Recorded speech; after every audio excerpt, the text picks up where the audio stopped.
I'm live. Hello, hello, hello. I know nobody's there right now because I didn't schedule it, and I just got home and I had no idea um, that I would do a live. But here I am, and I know you'll show up. If not, it's a short one. But I just wanted to say congratulations to me. Anywho, let me get my chili. Be right back. Okay. See you in a minute.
Okay, I'm here.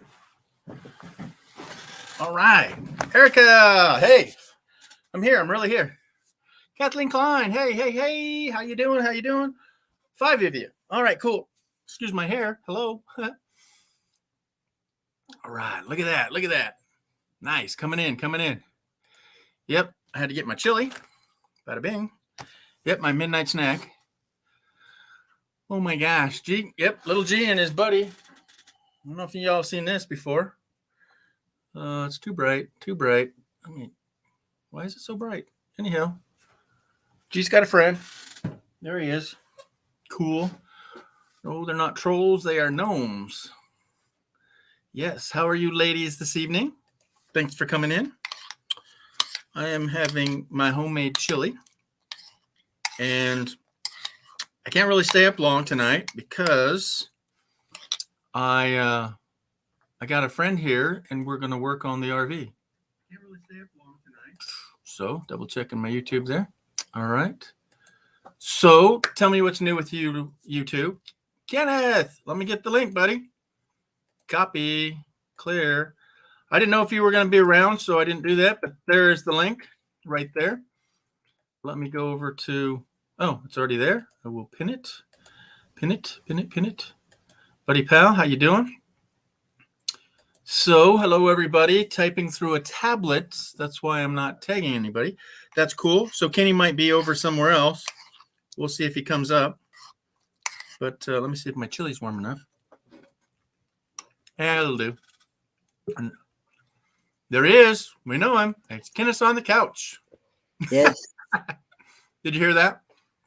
I heard it. Cool. Look who's here. Look who's Hey, here. loves. Awesome. Kathleen Klein. Hey, Jason and America. Yep.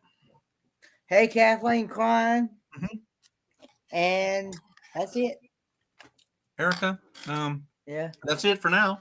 Yeah, for now. That's cool. There's 6 people there. Yeah. Kenny, how you doing today? I'm doing pretty good. Yeah? I've actually been doing some sleeping here today. Oh, gee. What would that be like? Well, I mean, it's felt pretty good actually. Oh, God, but yes. Well, hey I man, did the same thing. So last night I had that bad headache. It's more of a muscle thing, and then it affects your head. Yeah. And I took a big muscle relaxer. And Kenny, from whatever time it was, I don't know when we end at 1 or 2 of my time. What time was it you? I think it was about 3 my time. I believe. Okay, so that's only midnight mine, but I stayed up a little bit longer, half hour maybe. But let's round it off to 1 o'clock. I didn't open my eyes till 11. So that's 10 hours of sleep. I needed it. Yeah. You know, with here's my official school shirt. With everything that was going on, I was just stressed out, and I just needed to just collapse. So what time did you have your finals today? So I Or just got back from yesterday? school. No, tonight. Well, yesterday to you already, right? Yep, Oh, it just turned midnight. because it's already 1 o'clock here, Yeah, so it's plumb near 1 o'clock 1, on Friday. One So o'clock Friday I morning went here. in. I go in at 4:30. The class is until 5:30, but I have to drive there. And Yeah. I took my finals, and then we went over to a little bit of celebration at a bar tavern, so they serve food. And what else? Red's here, and yeah, it was just a couple hours for class. So then a couple hours over at the bar. I just had one tiny drink and then drove home. I said, no, I can't stay. I can't drink. I just don't like to drink. But just jumping into the shower. Okay, get ready. I don't know how long I'll be up. I don't want to be up very long. I want to do things tomorrow. I was telling Kenny I slept till 11, so I slept 10 freaking hours yesterday. Yeah. So, anywho, oh, did she say she's not gonna? Oh, good night, all. Okay. Well, thanks for stopping in, Red. She said she's going to bed. She's going to jump in the shower and then go to bed. Okay. I got excited and didn't read it all. Hey. Mystery question on the final. Oh, yeah. So, Kenny, I don't know if you were there for that. So there was a mystery question. And, we go over all of them and figure out, okay, where to study and what to get the knowledge on them, and so it's open book, but we get to use all the notes we have and whatnot. And the final question, there was 45 questions on one test and 22 on the other one. Amy's here. Howdy, Amy. Yeah. And the mystery question was, it was just a little statement. And he says, now you guys are dangerous. You know enough to get yourself in trouble.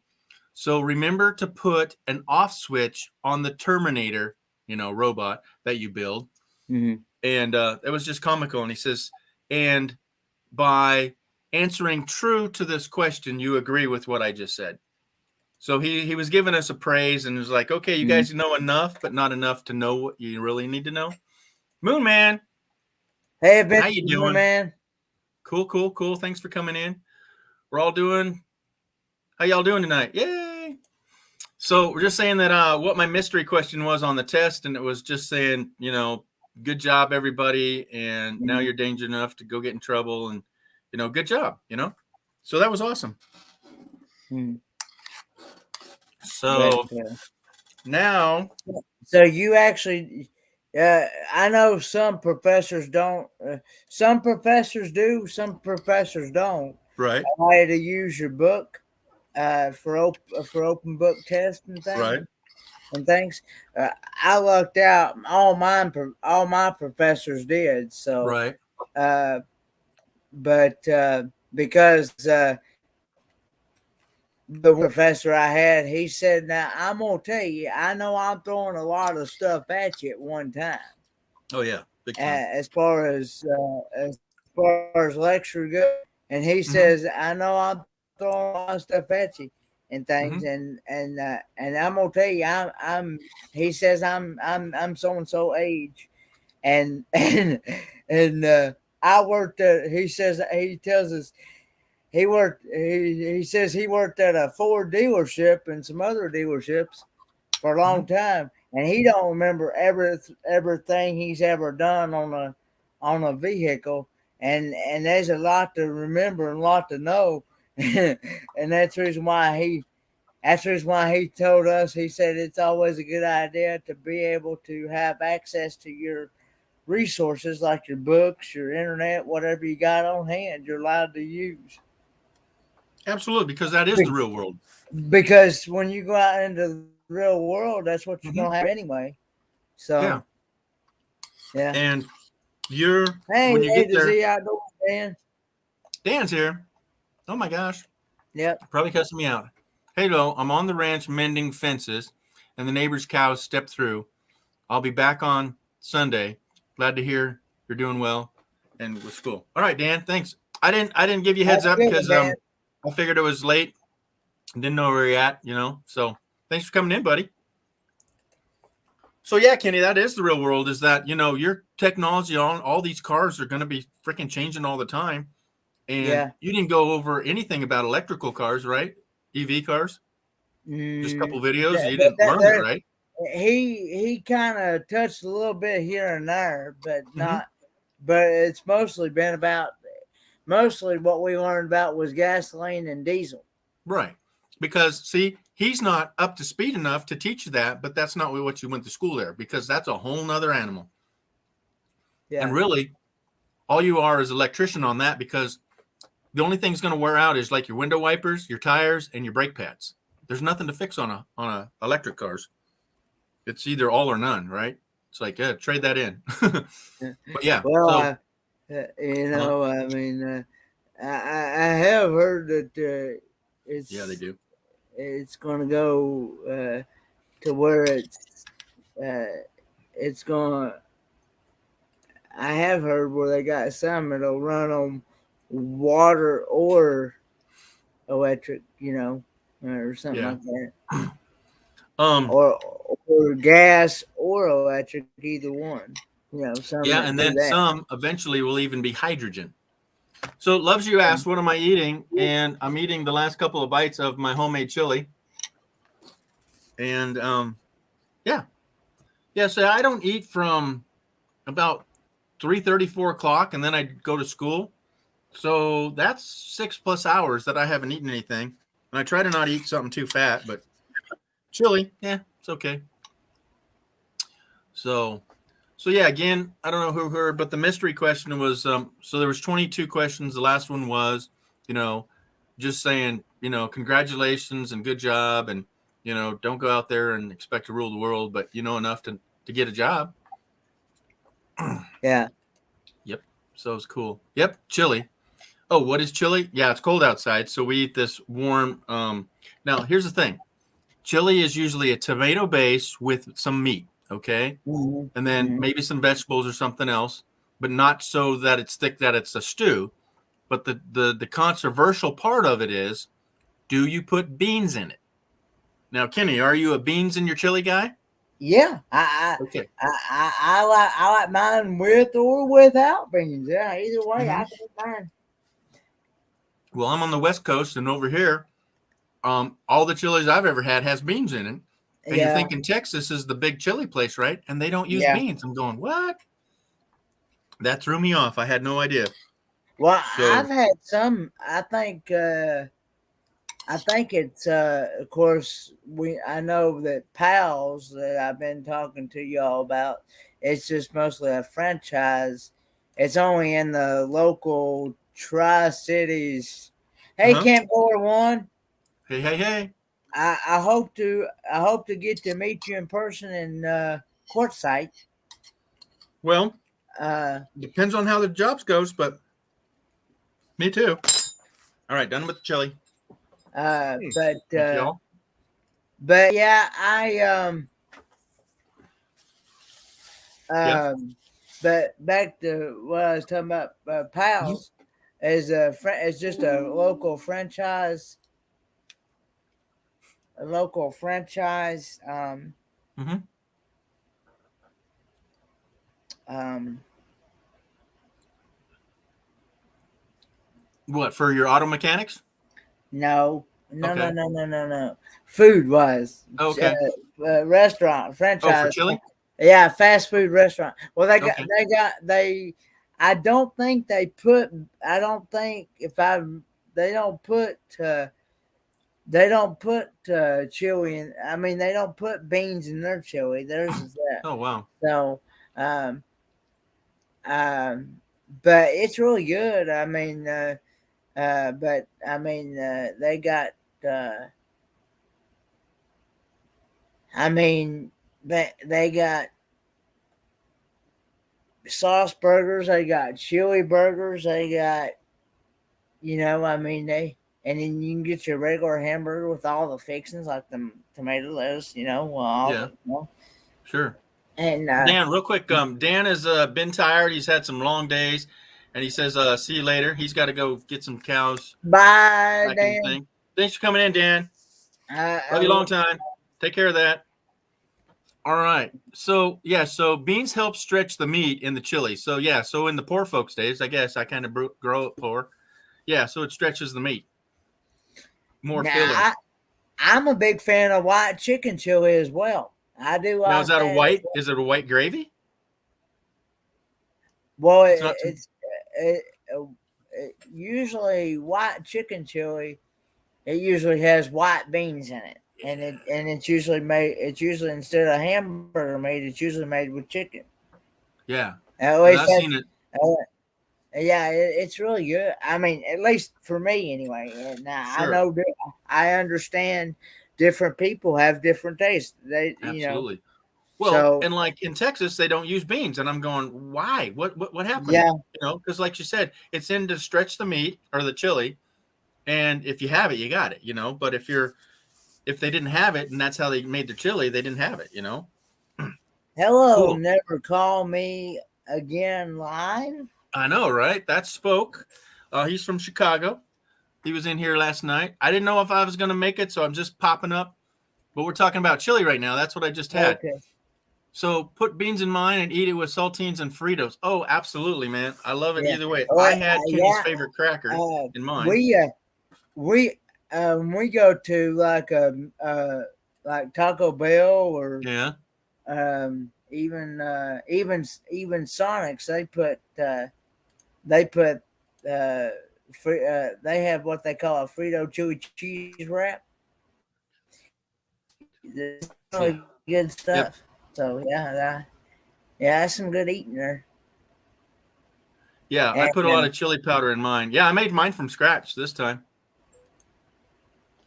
Yeah. Okay, except for white chili. Yeah, so what's the broth of white chili? It's not tomatoes, is it? Is it still the same, but just instead of the meat's chicken? I think You said a white chili. Different people make it different ways. Oh, of course. Now,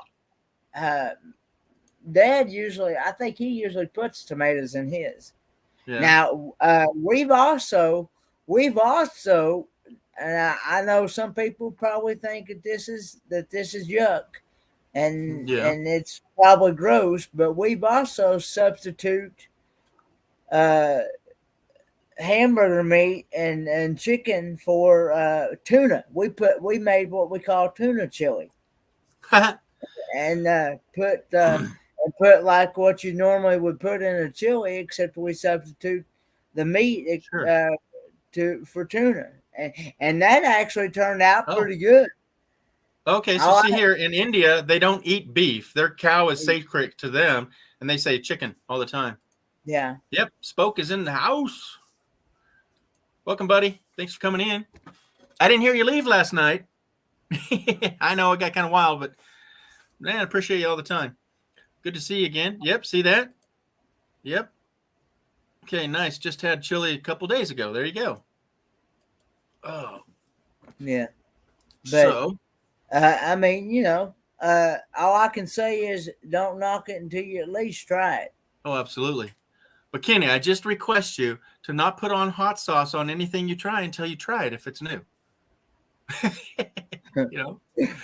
Because some of your taste says, yeah, I'm going to have this, this, and this, and this, and it's all mixed up and it's good to go. And you go, but then I'm going to put hot sauce on it, which kills it.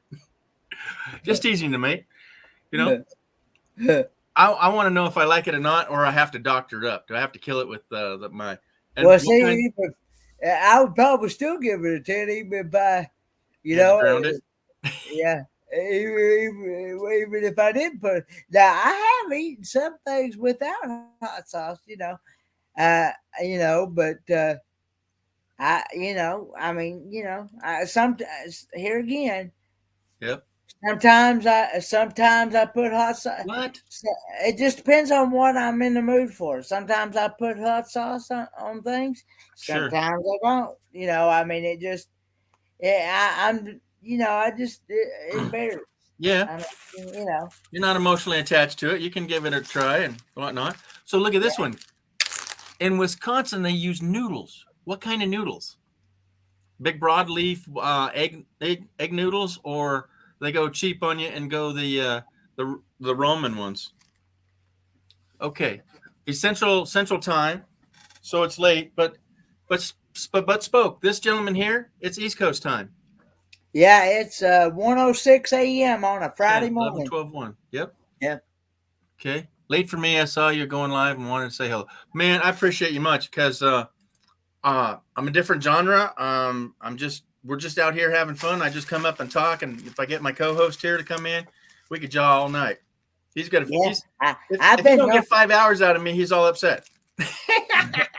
I know to go 7 or 8 with this guy. Oh my gosh, we have.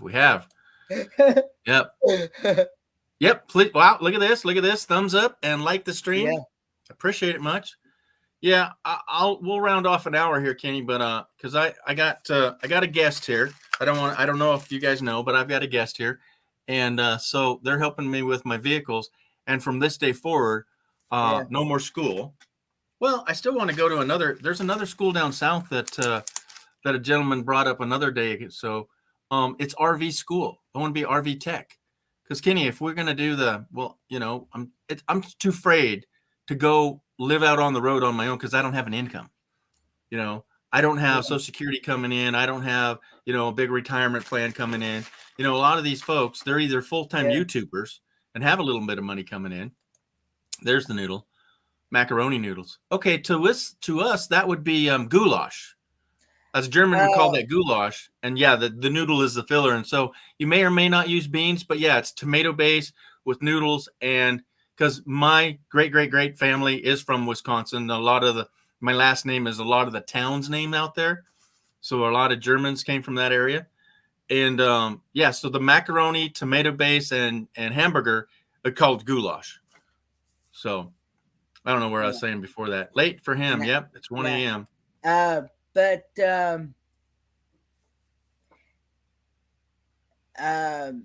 he spoke. It's I want to answer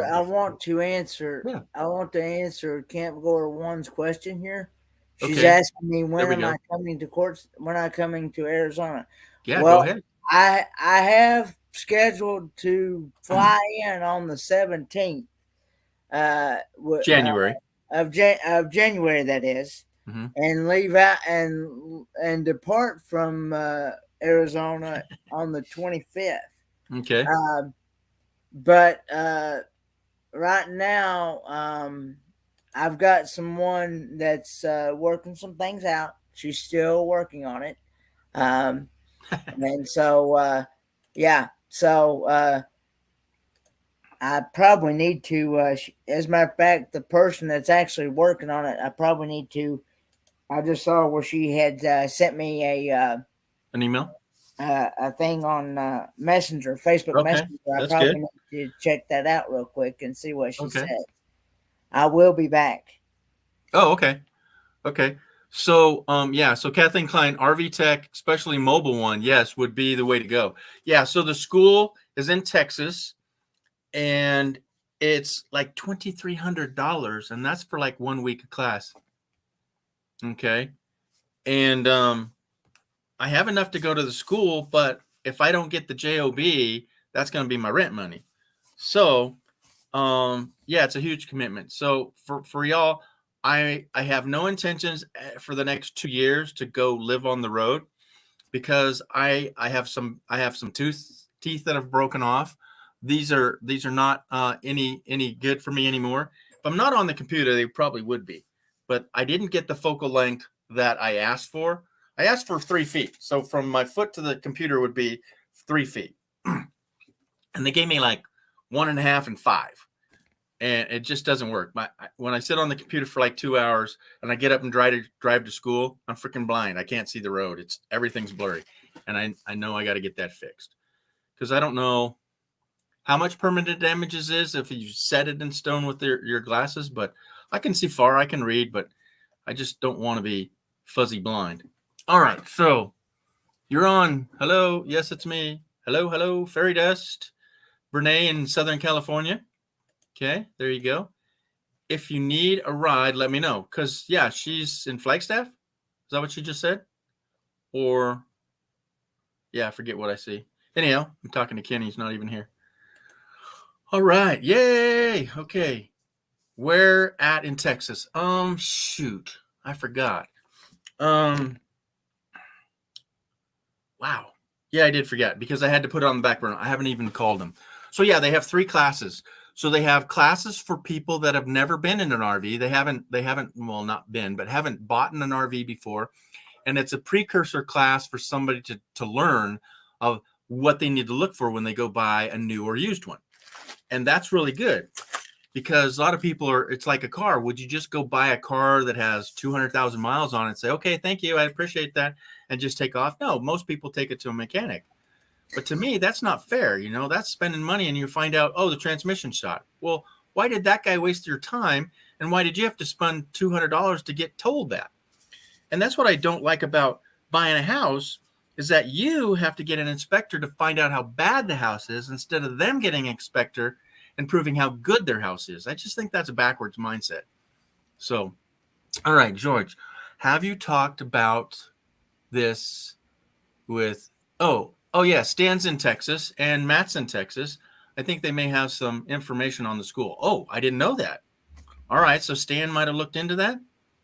Yeah, it's an RV school in Texas, and it's really expensive. I mean, to me, that's way expensive. $2,300 for a week. Hello, 1 week of schooling. I just went through 6 weeks of schooling, and it's not focused like this would be, but there's like 30, 40 people in these classes. That's not getting. Oh, she's in Phoenix. Okay, so Kenny. Oh, there you are. I saw that message. Mm-hmm. And what Camp Go to want, I will let you know. The thing of it is, I'm waiting to hear back from the person that is checking into it. Okay, cool. Oh, did I miss? Is Spoke leaving us? Where'd he go? I didn't see that. Okay. Yeah. Oh, here we go. I have to get to sleep and study tomorrow. Still. Okay. Still working. Well, thanks for coming in, man. Thanks for coming in. You know, I appreciate that lots because I'm just a little channel here and we're just John. So, come time and bring a topic and let us know what you're doing. All right. Take care. Thanks for coming. All right. Where were we? So, yeah, give them a call in Arizona. Oh, hold it. From Cali or Arizona. Camper Goes One. So, Camper Going One is in Phoenix, Arizona. And Kenny is so far penciled in that he's going to stay in Blythe, California, which is like 7 miles away from Quartzsite. It's just, you know, a drive time. But the total round trip, I think, well, up to 35 miles to where the event is. Well, see, I found out that. See, I thought the actual event was going to be in the same place as it was. Well, there is an event there. So you're coming in at either the beginning of it or the tail end of it. I don't know. I haven't looked into it. It's called the Big Tent. And that is the draw. Yeah. So it is basically at that moment is the RV capital of the world of everything RV. So everybody comes from all over everywhere to this huge tent. We're talking a full city block, Kenny. Yeah. Huge tent, right? And they sell like window wipers and antifreezes and little knickknacks. Like you got to have your little your crosses and cats and dogs and all your knickknack stuff. And then there's weird stuff like how to clean your septic tank and just anything RV. The magic fly swatter and just everything RV there. And then there's also people are looking for summer jobs. So it's the beginning of, go at this campsite, go to this national park, go to here. And so it's everything you would want to know about an RV that they could sell you. Yeah. So it would be an eye opener, but yeah, I wouldn't try to walk through there. It's bad enough, you know, you could roll through there, but I had someone else offer me to, hey, Fairy Dust. I had someone else offer me today. I was actually trying to get a hold of some other people. I was trying to get a hold of Roy and Becky today because I was going to ask them. Yeah, they'll be there. Okay. But I wasn't able to get an answer. I figure they must have been busy with which I understand. Sure, they got it going on. I understand they have their own lives to live, and sure. And so, as we all, I understand that, and so, but yeah, so I was just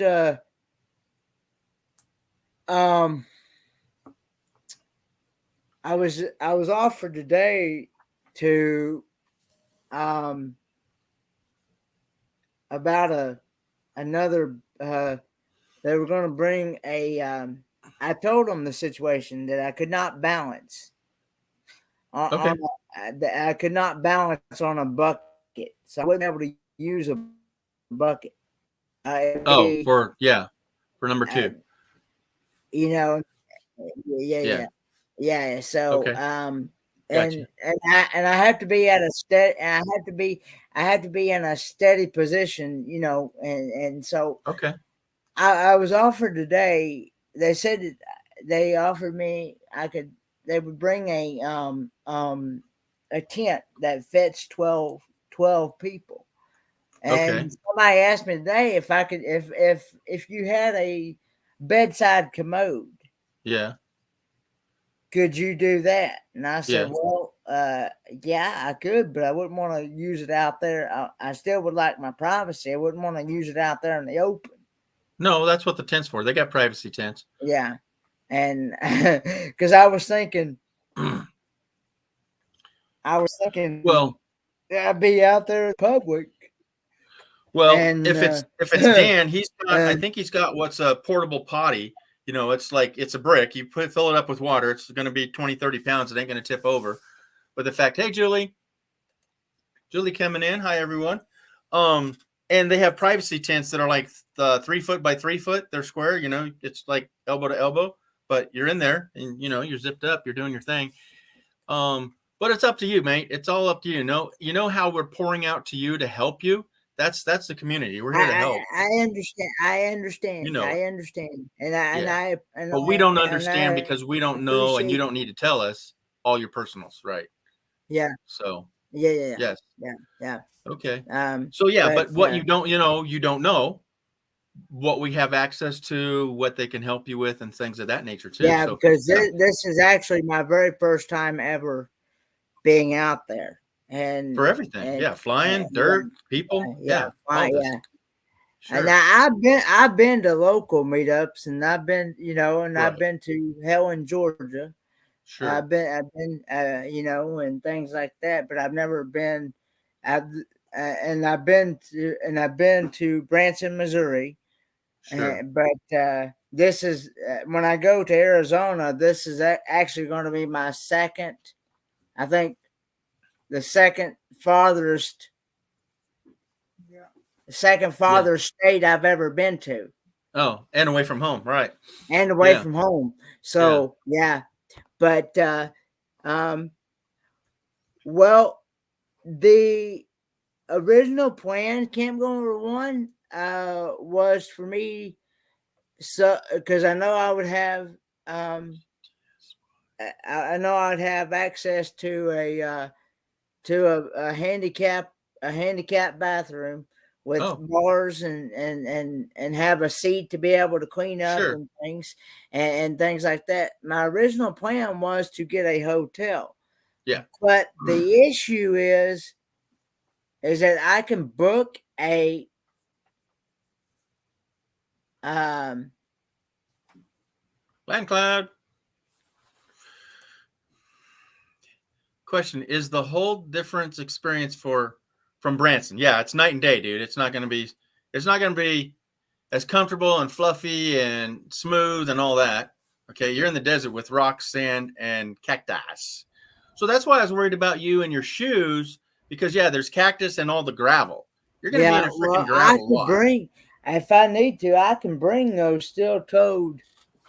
I think gosh, about packing all that. But I don't know. Can I ask you this and say, are you able to put flat-footed on the ground when you're walking?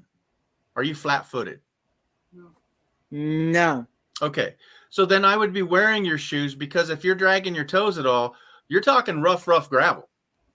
Yeah. And you'll go through your sneakers in that 3-4 days that you're out there, dude. So I don't want you to wearing out your shoes. Well, I can walk flat-footed with my braces on, but sometimes it varies. You know what I'm saying? Yeah. But you're going to get tired out there, because you're going to be staying up and visiting a lot of people. You'll probably get overwhelmed by Yeah. the fourth day. But You know, like I was saying is, what I was getting ready to say was the original plan was for me to get a hotel, cool, Nate. but the thing about it is that the hotel that I actually booked is like about an hour away from where everybody's going to be at. Yeah, And the issue is trying to find different people that is willing to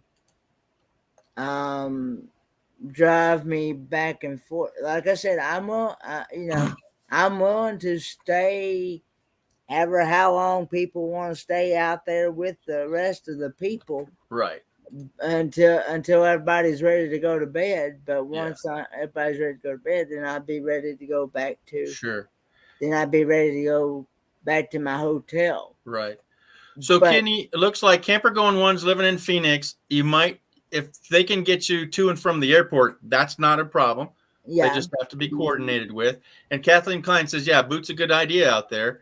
And if you guys I get don't any have rain, actual boots, but I have steel-toed shoes. yeah.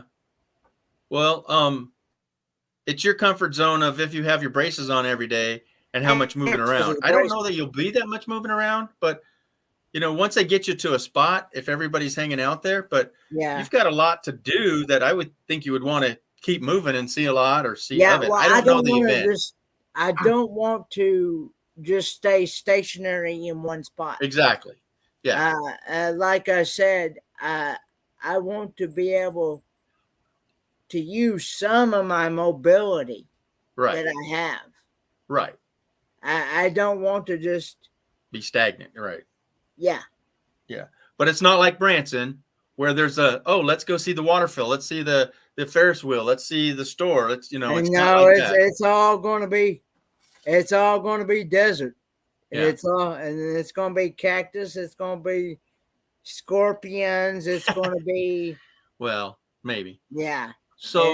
So Fairy Dust and Camper Going One, there's Fairy Dust's email. Yeah. If you two can communicate. We've been me and you have.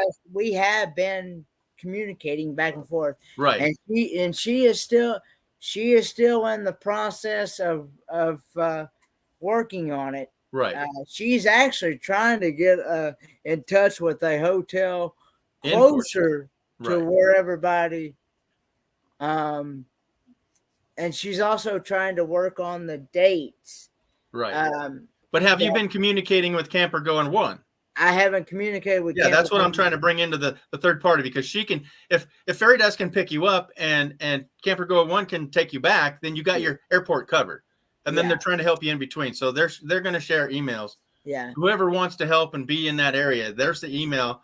So communicate with Renee there, but include Kenny, of course. But yeah, those shoes should work fine out here. So if you want to carry them, yeah. But I'd still bring your sneakers for around the hotel or going out to dinner or something. I'll probably just use the same shoe then. Shoes, okay. So I don't have to. Yeah, you got a lot to deal with. Yeah, because okay. I mean they're really not that bad. I mean, that's the thing, Kathleen. But yeah, I'm just trying to figure things out. And, sure. And being at your first plane fight and the first farthest away you've ever been from home, yeah, it's all crazy. Yeah, and I would, like I said, if so, I would actually offer, to pay somebody if they're willing. You pay them with taking them to dinner or lunch or something like that, because these people aren't going to offer you something they're not going to already do. So the money and gas to travel, they're going that direction. So you're just, hitching a ride. So don't even think about that. Okay. But the gesture is always a meal, or, if they have to pay for something like, $5-10, then you just buy it for them. So love's back. Yeah. The thing, and the only issue that I'm kind of worried about right now is if Fairy Dust does happen to get this other hotel that she's Sure. working with to work Mhm. out, I still think I had this fear that I'm going to lose that funding that I've already booked for that other one that's a little The further hotel? out. Well, Because most like I said, hotels, if you do it yeah, within, the when I book, yeah, I'm saying most hotels, Kenny, because will when give you I 48 hours to yeah 72 hours to cancel, and you're not out anything. So you got a freaking month and a half. well So not even to worry. Yeah. But at the first of the month, you definitely should know, let alone by Christmas. So yeah, the sooner you let them know, the better. But I don't think you'd be out anything. I wouldn't think. yeah, and her issue is that she doesn't think she would be able to stay the days that I had already booked. Yeah. Um, because see, I did not realize too that she had only planned on staying Couple only days. for 4 to 5 days. Oh, okay.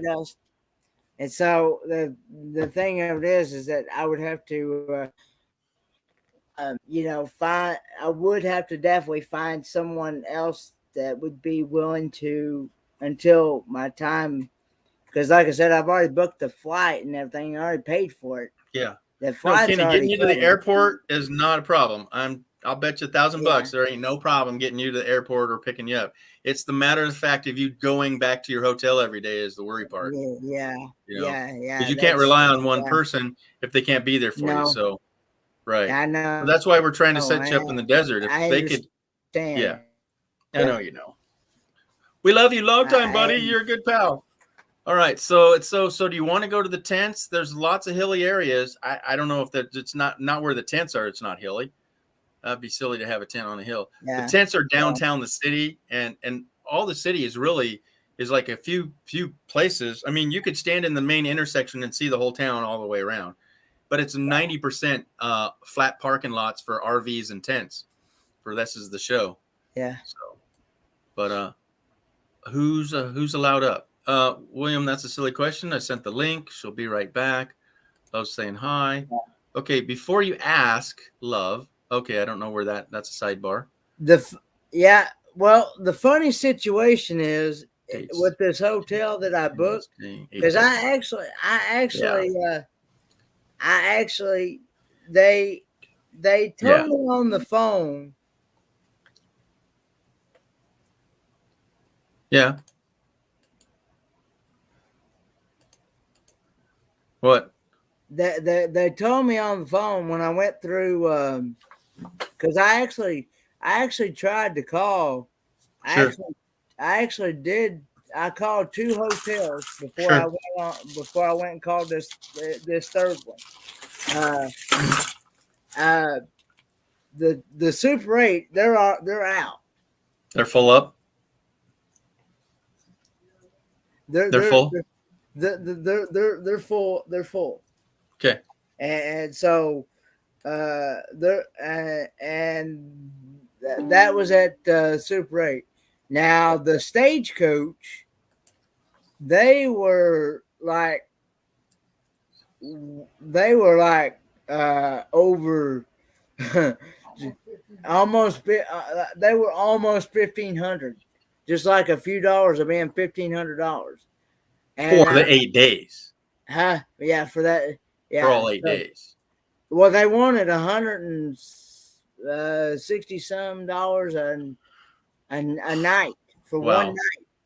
Wow, that's insane. And, So here's the deal with that, Kenny, and is that the so fact they're in California so and it's the no no no event no and they no know they can get that from you. no, these aren't in California. That's the next. There's 2 hotels Yeah. in the court site area. Those are those are the 2 that's the closest to where the people. Those are the 2 Right. that were the closest to the people that's going to be at this meetup. Yeah. So The next closest was the one in Blythe, California, and that's the one that I booked. Sure. And I got it half that price going through Priceline.com. But they plainly, after I called them on the phone, and I talked with Priceline.com on the phone, they plainly told me, said on the phone, that once you make reservations and book this, Yeah. your funds are not refundable. Oh. But here's the funny situation. No, not at $1,500. That ain't funny. Okay, go ahead. No. Yeah. I got it. No, this ain't. This one is on. This was. I got it like for like 500 something to be exact. Okay. I booked it for which so it's called the Travel Lodge. This one I'm talking. Okay, I know that one. Okay, well, okay. After I told them the dates that I wanted, and so they and I it was only like 60, I think 63 or $64 a night. So okay, that's real. 8 days. So for 8 days, counting tax and 6 times 8, 48, $500.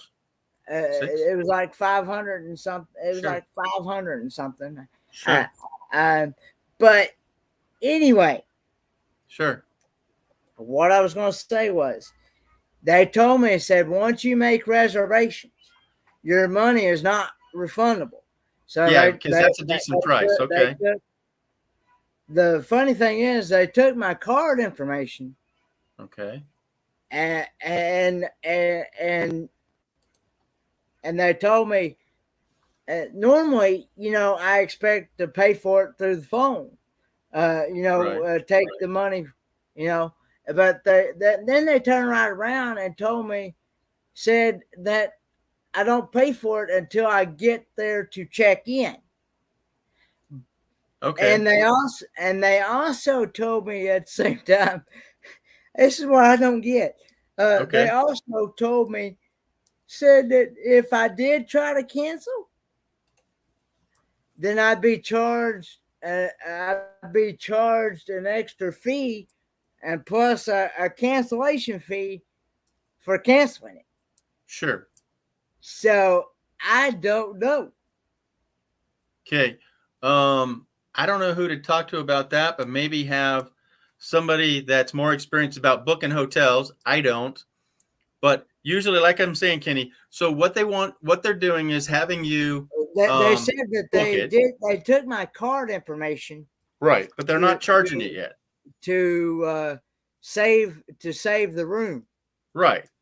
Meaning you're not being charged until you actually get there. But if you don't go there, they will charge you without a certain amount of days' notice.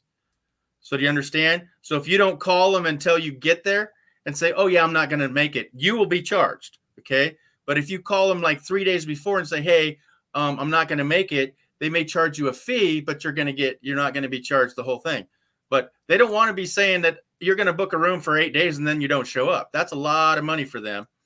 And especially at that time. So, just commit to it, dude. Just know which way or another, but you've got 2 months to figure this out. So as right now, you have a reservation there. Okay. So that's good. That's really good. Yeah. Well, LandCloud says if you reserved a non-refundable rate, then you are out of luck. Right. But they're not, I don't know how to put it, but again, I'm not the one knowing about hotel rooms, but what I do know is that if you give them a certain amount of time, they're not going to charge you for it, but the sooner the better. You got to know. You don't wait to the last 24 hours and go, yeah, I think I better cancel, or you don't cancel. No show, massive pay. Yeah. Yeah. So, well, let's see. So 24-foot, 2 twin beds, a couch overhead. Welcome to have camper goer 1. How many days are you going to be out there? Okay. Because that's a big offer. because But Kenny's got to know. like I said, I had already reserved, or I had made, Yeah. I had because the idea was I was wanting to see. I was He was I was looking. told that Glorious Life on Wheels Sure. and Lady Bug Out was going to be out there as well, Sure. and I think they were going to have a meetup just before, a couple days before Box Band D.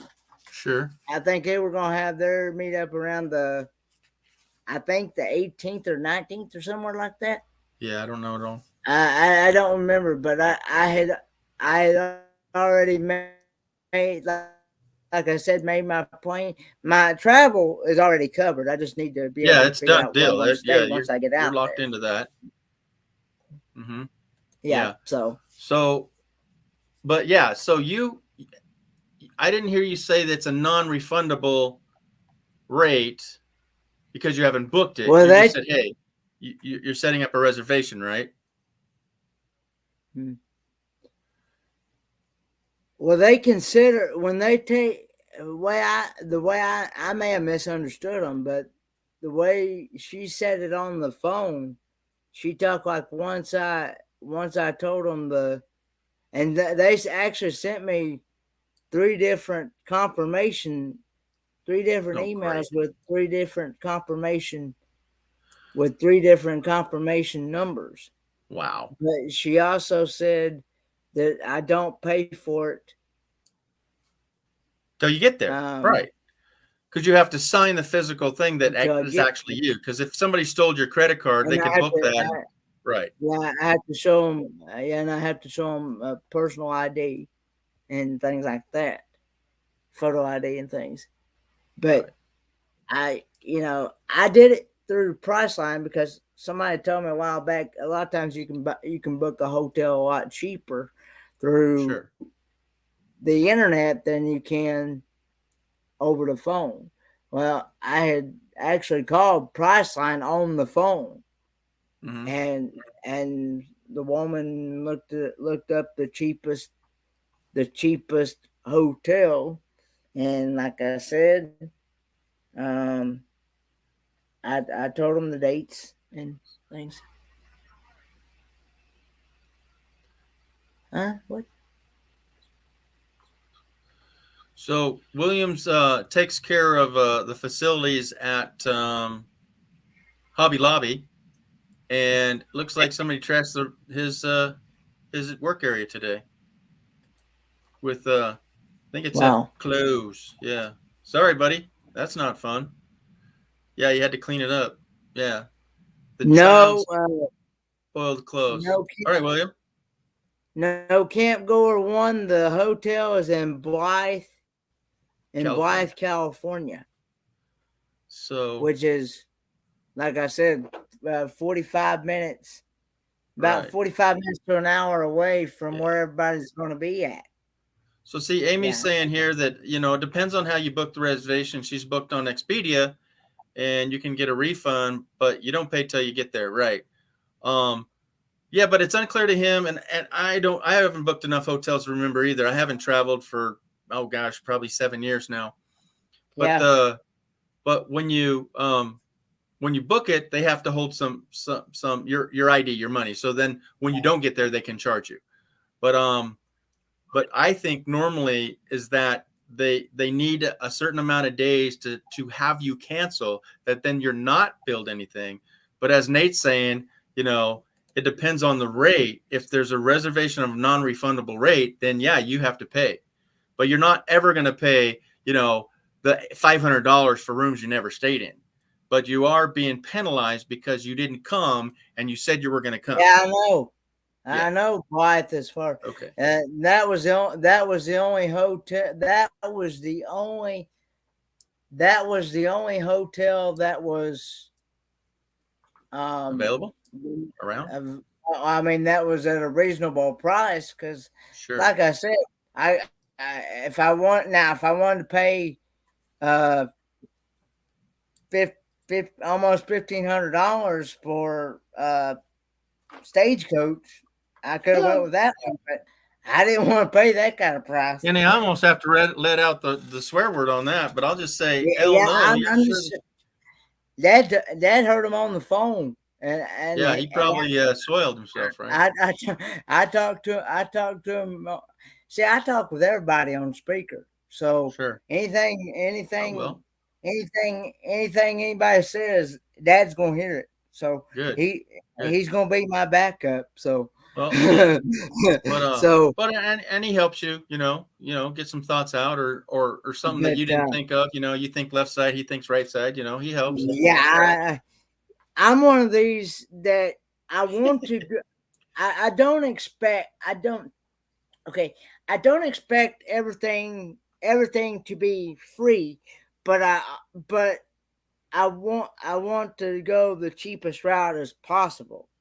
Is Sure. what I'm saying. Well, and it's not the cheapest route. You just say, why would I need to spend money like that? Okay, I'm with you. Yeah, I don't want to spend 100 something a night. I don't want to buy a bed in a hotel room.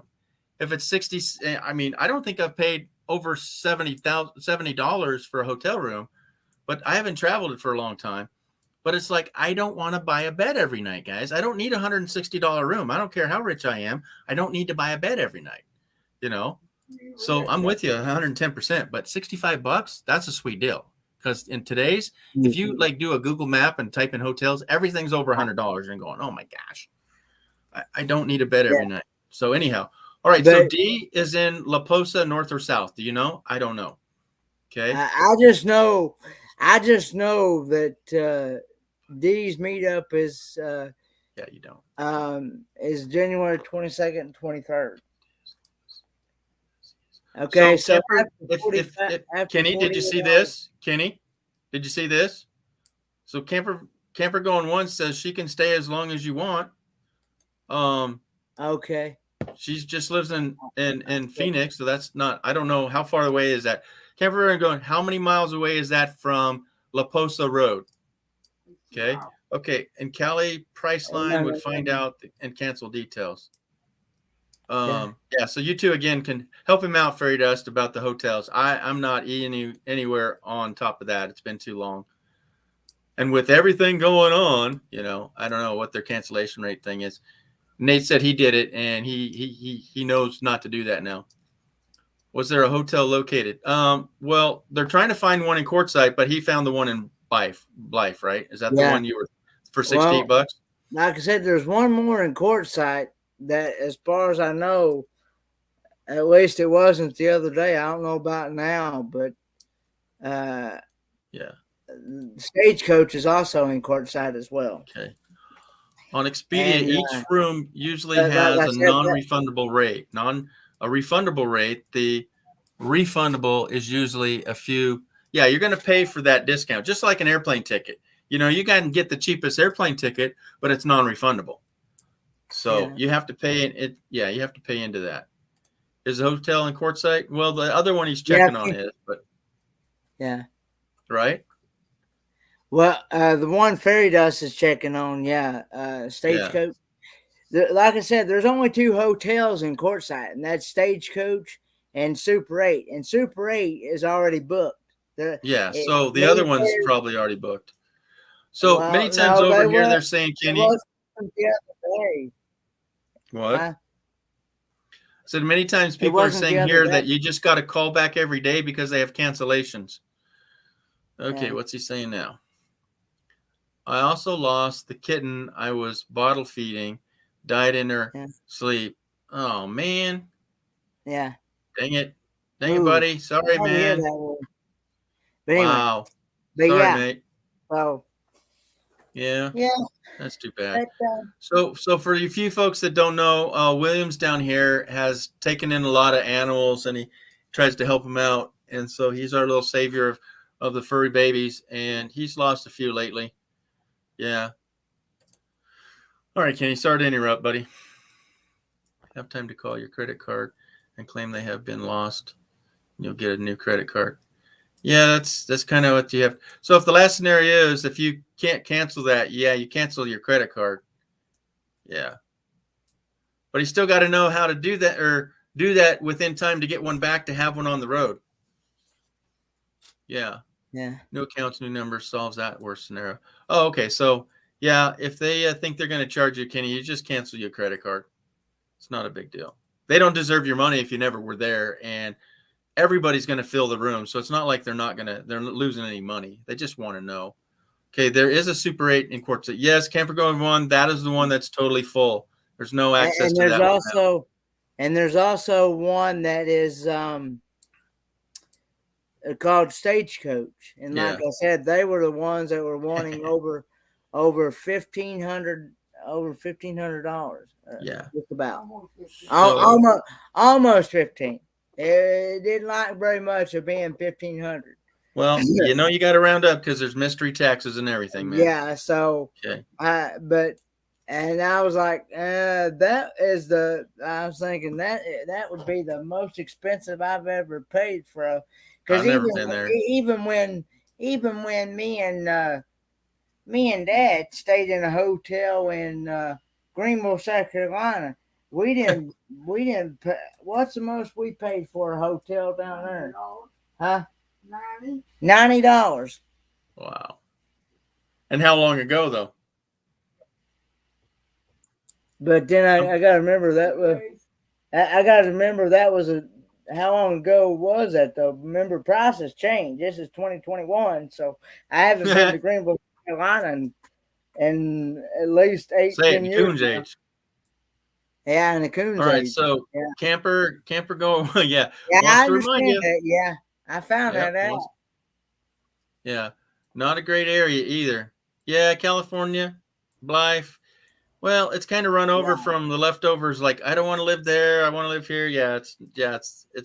They call it the sister city of a town because it's like they still live in California and get those things. And okay, it's not a great area. Yep, and in California, Super 8 is full. Yep, Super 8 is full, camper. But there's still a check. Yeah, keep checking them though. They could have a cancellation.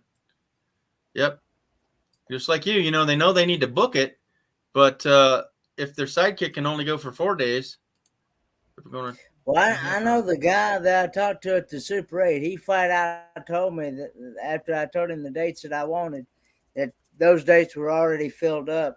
And I know the And they reason will why, be because that's the big tent date.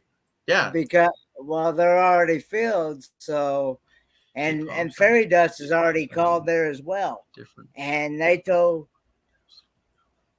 They told her the exact there's same people thing. booking that stuff from a year ago, dude.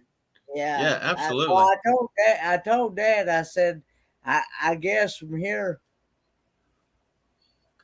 on out, but see, I didn't know I was going to be able to go at all. Be able to go, and I didn't think I was going to be able to. That's the reason why I kind of did it at the spur of the moment thing, kind of like, well, it's still 2 months out, so that's yeah. So here, Amy is saying still, most places you can have a 48-hour cancellation. Yeah. But if you wait past the 48 hours, you're out of luck. I understand. Oh, absolutely. Yeah. That's what I've been saying. So, George, the hotel I'm staying in is a hand spinner conference. Oh, yeah, for yarn, right? Kansas City's 163. Well, Kansas City's a big city compared to Quartzsite. Okay. They know they got you at advance, so that's kind of hiked it up. Just like Kenny's. The Quartzsite for those dates, they could charge $200 a night and still get it. Even in an ugly, dustable town of that. Yeah, when there's an event, people got to stay somewhere. Yeah, not fond of that. Okay, I can't recall if it's north or south. Yeah, for Dee's meetup, do you know what area, Kenny? Was that well, there's two. There's a La Posa Road, but then the area is that too. I think that's the county. So La Posa Road and county. Well, I just know that there's only 2 hotels that's the closest. Ouch. That is the closest to the ones where the people is going to be at. Yeah. And there might be other hotels that don't show up. There might be little mom and pop hotels or Kenny, the last time I stayed in an area, I used what's called B&B. And sometimes I got the one where you share with roommates. So what they had done is taken a big house, and the bedrooms was nothing in there but bunk beds. So one room had 6 beds in it, bunk beds, like you're a kid, right? And so you're sticking these full-grown adults in bunk beds, and they're paying, $20 to $40 a night. And it must be pretty full to be sticking bunk beds and have 6 people sleep in a room. I wouldn't sign up for that, but I'm just saying B&B has Yeah, been a cheaper I route to go. I I don't understand. think Little Courtside would have it, but that's an option. But anyway, Somebody help him out. yeah, I googled to see how far exactly uh the Phoenix, because when the airport's in Phoenix, so um it's exactly 2 hours from Quartzsite, so Yeah. uh, it's like Well, it's I only think you like really, about a couple of minutes of being 2 hours exactly. Kenny, I think you really need to tamper go one here. So she says that you're welcome there, and she has a disabled daughter, so she knows, she's got to, take your time with you and help you out, and Yeah. you're more than welcome there, she says. So you need to talk amongst yourselves and Mm-hmm. skip that freaking hotel and spending money and driving an hour and a half both ways. Yeah. Yeah. If it's an unrefundable rate, yeah. See, you don't even deal with that word. That's a swear word up in here, right? Un Yeah. unrefundable. I'll check into that tomorrow to see if I can, Yep. because I mean I would hate to lose that kind Yeah. of money, Yeah. considering I could use it for something else. Oh yeah, you would be charged like whatever cancellation fee. It's like reshipping fees. So if you buy size 14 shoe and you needed a 13 or vice versa, whatever, and you send it back, they'll charge you a restocking fee, right? And sometimes it's just crazy stupid. That's kind of what they'll do when you cancel. They'll charge you Yeah. like maybe a night, $60 or whatever. It's all upon them. But the sooner you do it, the better, because there's no excuses. You're giving them a month to say, why are you taking my money when you have a whole month to fill it? 48 hours and nobody calls them because it's been booked before. Yeah, they're going to be pissed off. So, yeah. But talk to Camper Goer One, and you might have a deal here. I would still keep the booked Yeah. room for The a thing couple about it nights. is that I don't. Yeah.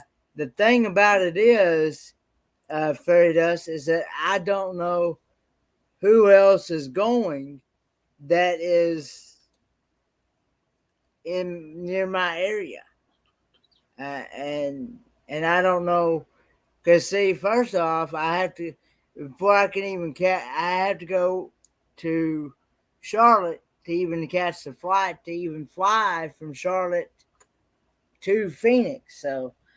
Give your room So away. because my regular airport, my Yeah, Tri-Cities Airport doesn't fly, doesn't do. Yeah. he'll try. All right, what do we say here? Western and Crown Center, Amy. I don't know these areas. Oh, okay, they're talking amongst themselves in Kansas City and her little weaving show. It all depends on the rate that it's booked at. Yep. Well, you need to call them and confirm that, what if you get there and you hook up with your buddy and say, I don't need the hotel anymore. What's my penalty on that? Um, you know, I wouldn't give up the booking first yet, but you need to know ASAP what the kind of money they charge you if after you find out from your community in a week or 2 or 3 that you're giving them a month's advance that you're going to get billed anything. I don't think you're going to be billed anything. But Nate and you and what you heard is the Yeah. difference, because I don't know. I Yeah. just can't see how ethically right, Kenny, it would be if they have a whole month to fill that void. That's just wrong. I don't care, non-refundable what. I've never heard of such thing. There's no reason for it. Mm-hmm. You have a whole month to figure it out, and they're saying, hey, call for cancellation. That's 1 day notice, not a month. But again, I don't know, so don't listen to me, because we're just here to jaw. All right, Kathleen Klein's hotel. Let's see. I've stayed there. Yep. So they've stayed there many times. Okay. I stayed there sometimes at the conference. They're talking amongst themselves. Okay. Yep, especially that area. Okay. Yeah. Bob Wells is holding an RTR this year. I doubt it. I haven't heard anything I'm about not it. sure, but I just know I know Van Life Rocks is going. Oh, Van Vita's going. oh, I didn't know that. Okay. Uh, that there's uh, uh, but I think somebody had said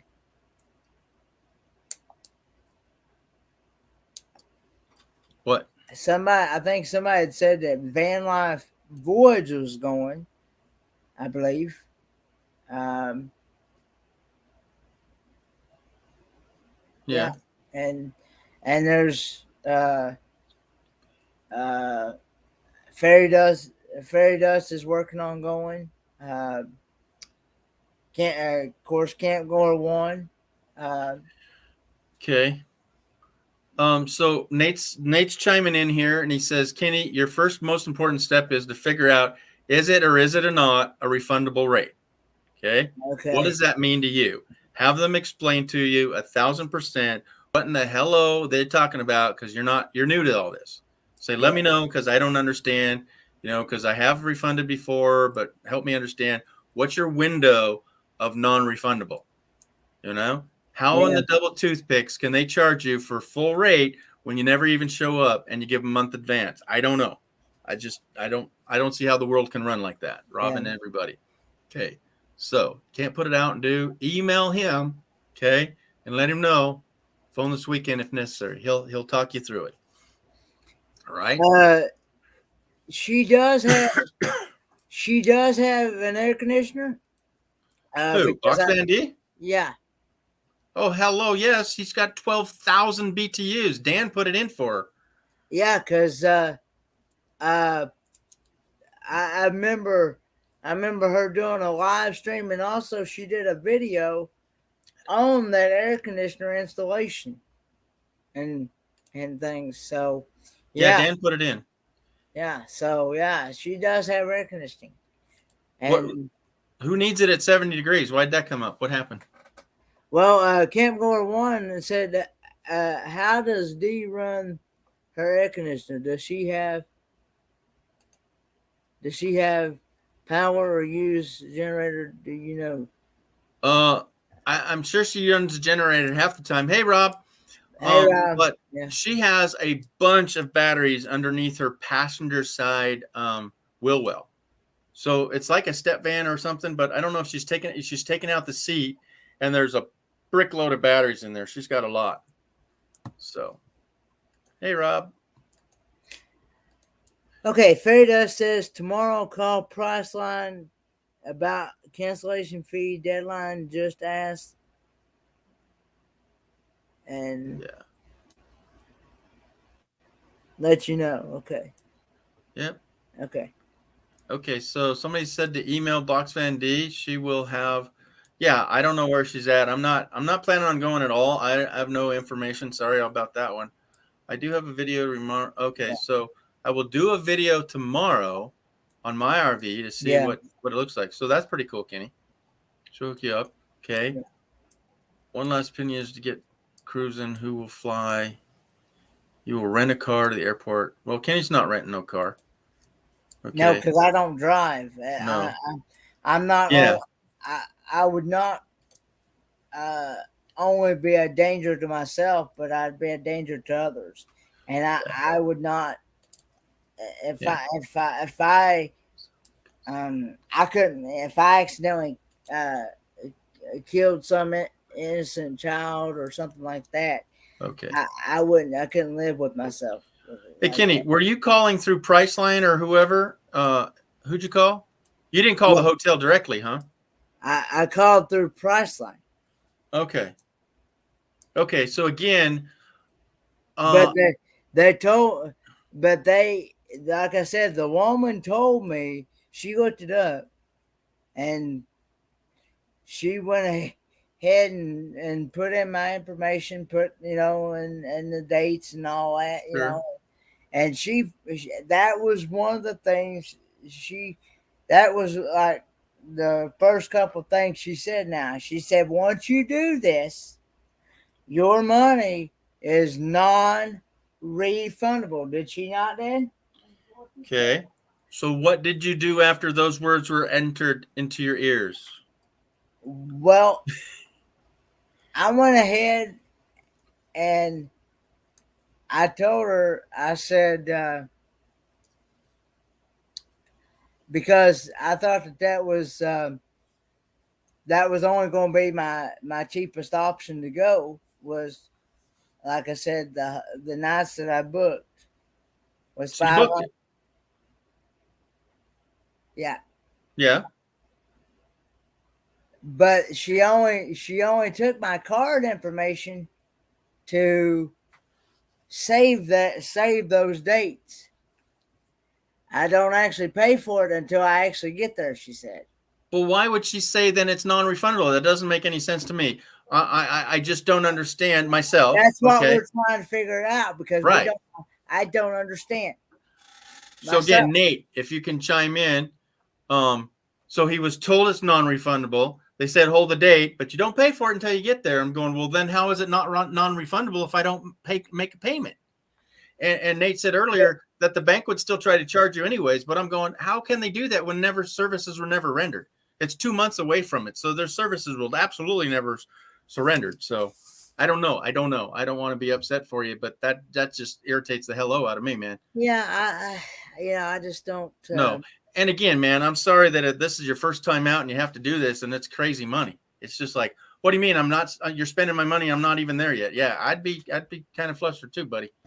I don't get it. Yeah. So okay, so let's move on from that, because that's just, we don't know what we don't know, so we can't get too upset about it, Kenny. So, but yeah, make another phone call and say, hey, I would really like this, but I'm not going to give you my money if I'm not going to be penalized for something I can't use. So explain to me really this non-refundable stuff, because man, that's a tough one. Nate is saying the bank isn't responsible if he authorized the charge. I didn't know that's that far behind, but let's see. The bank isn't responsible if he authorized charge. Well, he's not authorizing it because he hasn't been there yet. And that's what I mean, that if he has to sign his name, that's when he's authorizing it. He just said, save me a room. I'm not authorizing you to spend my money. Okay, so what's non-refundable if I'm saying don't spend my money? And then when you get there, say, I'm here, I want to spend money, I'll sign my name. That's my understanding. But again, if you were to say, okay, I'm sorry, I screwed up, I would cancel your card tomorrow then. Don't play the game, because since I don't know, I'm flustered now, man. It's like, what the hell is going on here? Okay, so it's either non-refund or it's not. How can it be non-refundable when you haven't spent any money? I want to move on because I'm getting more upset for you, buddy. I don't want you spending money you don't have neither. Not that you don't have it. Amy is saying that I did authorize it when I gave her my card information. Okay, the room. Then I don't know. If he canceled his card, how can it be authorized? How can they chase it down? I don't know. I'm getting pissed off that people are doing that to you, man. Yeah. I will call the bank tomorrow. Well, look right here. She says you can call that Priceline place 24/7. They're booking place. People are up all 24/7, so you can call them. I'd get on the phone, Kenny. Yeah. If I can help you. So if Nate can help you and talk to him, because I don't know, man. That's just irritating the hell out of me that if somebody wants to spend your money when you're 2 months out. That's just insane. Even with everything going on, it's like, no, man. If he cancels, somebody else is on the phone, 5 hours or an hour later saying, hey, you got room for me? I go, yeah, Kenny just canceled. Yep. So 24 hours, people to answer your phone call. Well, cancel your card won't necessarily stop the charge. Okay, well. So we just need to find your driver then. So that's the next level, right? So if he's booked to Nate, if he's committed to that room, then he's booked. And again, was that in Blythe, right? That was in Blythe, California. Yeah. Okay. Well, yeah. Nate, can he like sub rent that? Get somebody else to sign off on it and have them pay Kenny? I don't know. You know, now we have to find your driver to get you there back and forth every day. Well, see, That's the only time that I would really, like I said, the only time I would really need the hotel is to, like, is Can't help you there, buddy. Him, William. That's another cat you've fostered. yeah, Marianne.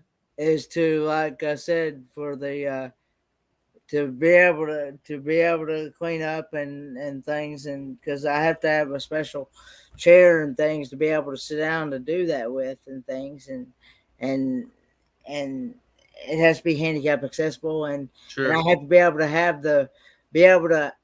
the room to be able to maneuver, to be able to get dressed and things like Sure. that. So, And that's your comfort zone. So we need to stop trying to help you out in the desert and help you out get back to your hotel. yeah. Okay. So Yeah. Marianne, that's a pit bull dog. Then Okay. call Priceline. Okay. Yeah. Okay. So what do we got here? So Yeah. call But Priceline and ask about their cancellation detail. Yeah. Yeah. So if you want, but dang it, folks, we don't know what we don't know, yeah, and if you I cancel, see, won't we know. pay for cancellation fee. It's only Yeah, I cancellation won't fee. know. Yeah. You just have to And figure out what that because is I and have why. I have learned from my experience You did now. when I have actually stayed in an RV that those bathrooms aren't very um Well, not they don't make out for your needs. Yeah, I hear you, dude. I took out the door on mine. they're very small, and Right. and that was the reason. That's the reasons why, and I kind of, like I said here again, I like to have my privacy and things like that, Sure. and things, and because, like I said, um, it takes me a lot longer to get ready due to my condition than it does with somebody that doesn't. Oh, hey, man, we know that. That's all Yeah, good. yeah. That's all good. So, All right. yeah, So Nate's got it right here. Nate's got it right here. Don't worry, we'll take care of it. It's good. You kumbaya. And Fairy Dust said, all right, already. Stop. We're worrying about nothing. Yeah, that's called fear. False yeah, evidence appearing real. There's yeah. no need to be afraid of something if you haven't experienced. I will call and find out. Okay. And And get a hold of Nate too, and he can help you. He can be your godfather to walk you through this. let me ask you this, Nate: is your email the same as your channel name? So put it in there. At gmail.com? Yeah. Because I I think it was know something a little extra. Is it just Land Cloud Adventures at Gmail? or Okay. Yep. because I want to make sure I'm getting the right one. Oh, it's not the same. Okay. So it's not the same one. Okay. Okay. All right. And sorry, I skipped around there because Kenny was pre-reading and I had to jump ahead. And okay, so it's not the same. So put in the chat or come up to the private chat and put it in there. Yeah. Whatever works. But yeah. So Kenny, either way, you got to pay a cancellation fee, or you're going to take care of it because of your special needs that you're going. I appreciate all of you, but you don't understand my situation. Okay. I have to have my room. So it's littlehouse at gmail.com. Is that just it? just Little House landcloudadventures.com, all one thing? Yeah. Okay, so Nate, do you want to come up, or do you just want to put in private chat? Okay. So I think he's just putting it in private chat, Jenny. Yeah, I mixed that up. All right. So once that happens, we'll kind of hook it up. Okay, so there it is in private chat, Kenny. And Nate, if you want to come up, cool. If not, just disappear. It's all good.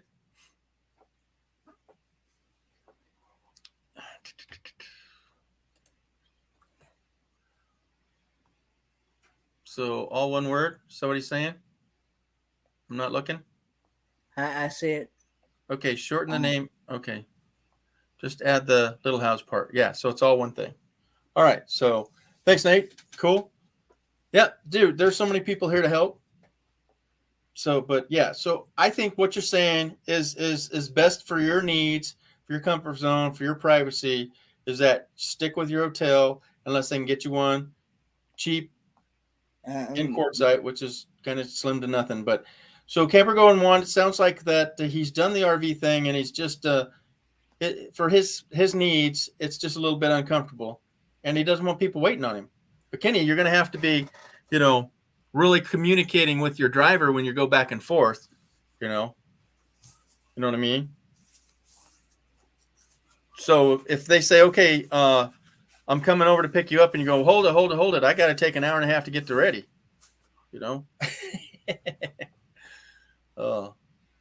That's the least of your worries, right?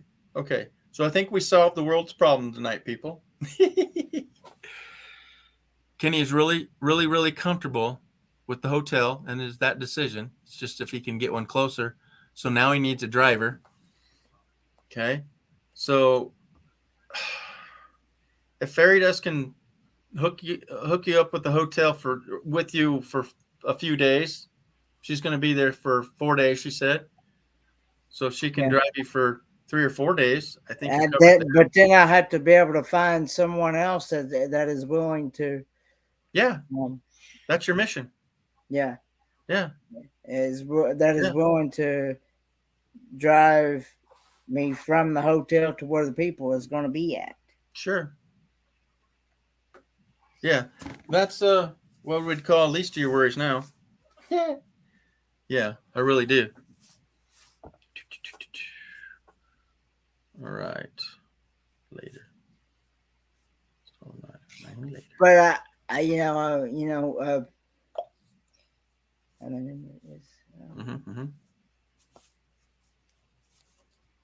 Do you think so now?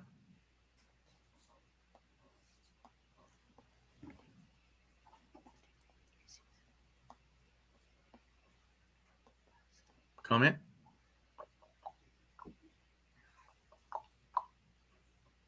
What do you got? Huh?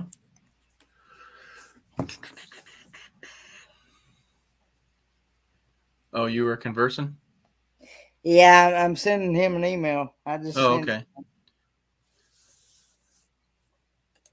Yeah. So I think that I bet that people will volunteer differently each night. I'm just pulling this out of the hat that you'll be covered, but but the fear needs to go away. The refund, don't worry about it. I think you're good, man. Okay, what's William got to say? Okay. Marianne lives and doesn't I foster her. Yeah, William, I thought you were giving her away. I thought you were just asking for a foster place or person. Are you? You're muted.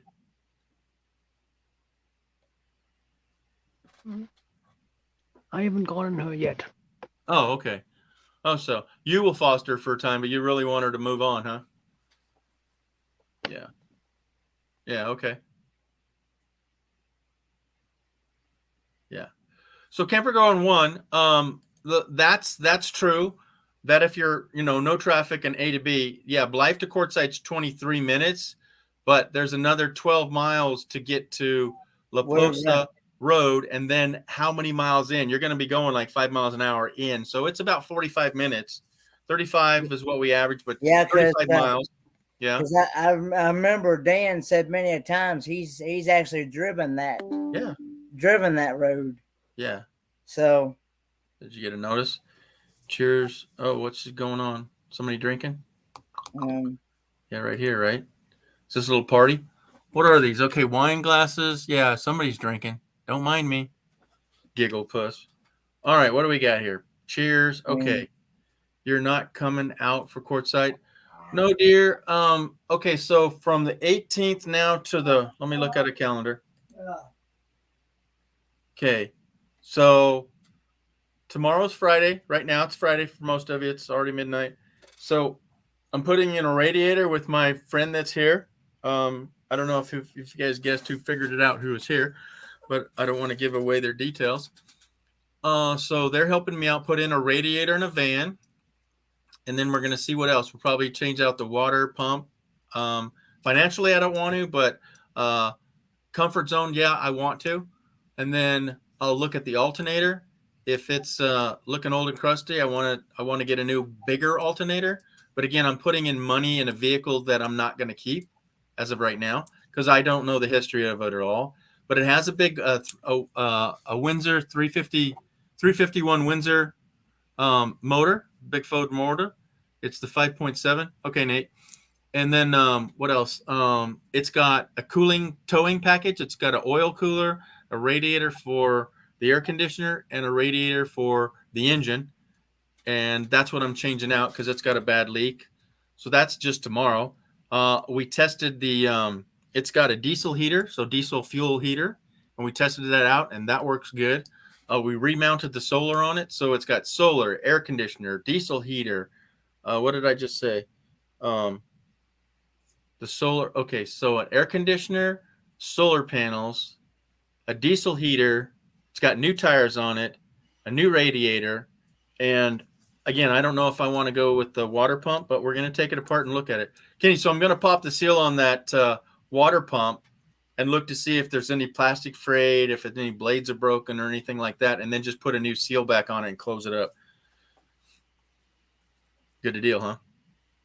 Okay, so that's the 19th. The 20th, we're going to work on my truck on the 20th. And again, I have to take the whole manifold off the top of the engine where the throttle body, where it'd be a carburetor, but that goes into the engine. So I have to get new gaskets for that. And we're going to change out the NOx sensor. So as of right now, I can't physically drive my truck that I bought new to me. Plumb near a year ago. I went over to Sacramento to see Tim, and I drove it back, and I could barely get it home. So the NOx sensor's out on that, so it puts it in what's called limp mode. Limp mode says, "Oh, don't drive me because I don't want you to blow it up," and I don't know what's wrong with it. So that's just level 2 of that. What I'm getting at is that I have to get a job between now and the end of the year. I don't really want one because then I have to pay taxes and file taxes and all that, and so far I haven't done that. So, okay, Kenny's taking a nap. And then what else? So I have to look for a job. And if you get a brand new job, you don't usually say, "Oh, can I have next week off? I need to go to Quartzsite to hang out with my buddies." So that's what I was getting to. So most likely, absolutely not, will I make it to Quartzsite in the middle of January. Because I will be starting my new job in roughly January. Okay, so where do I live? I live in Reno, Nevada. And that's 12 hours from Havasu, and another couple miles south is Quartz, or another mile or so, or hour or so is okay.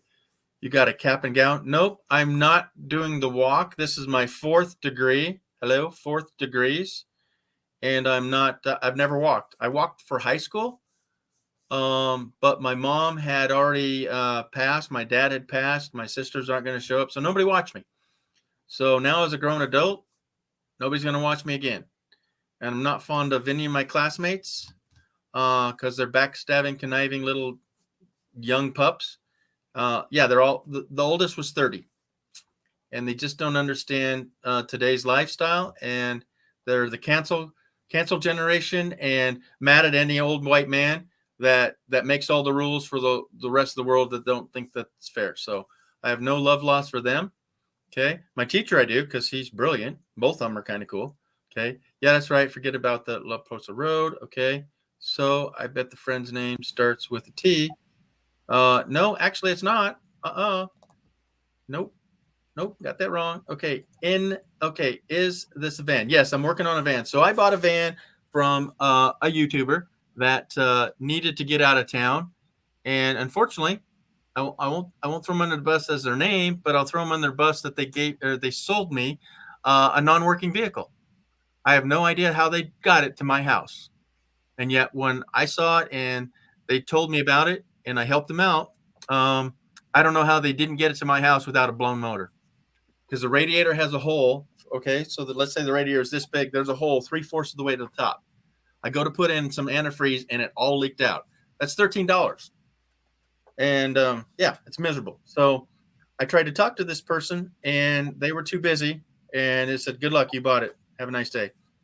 So, um, so thankfully, I have somebody here to help me because it's just a little bit out of my league that I wanted to make a mess with it, but they go, "Oh, that's catwalk. We can do that."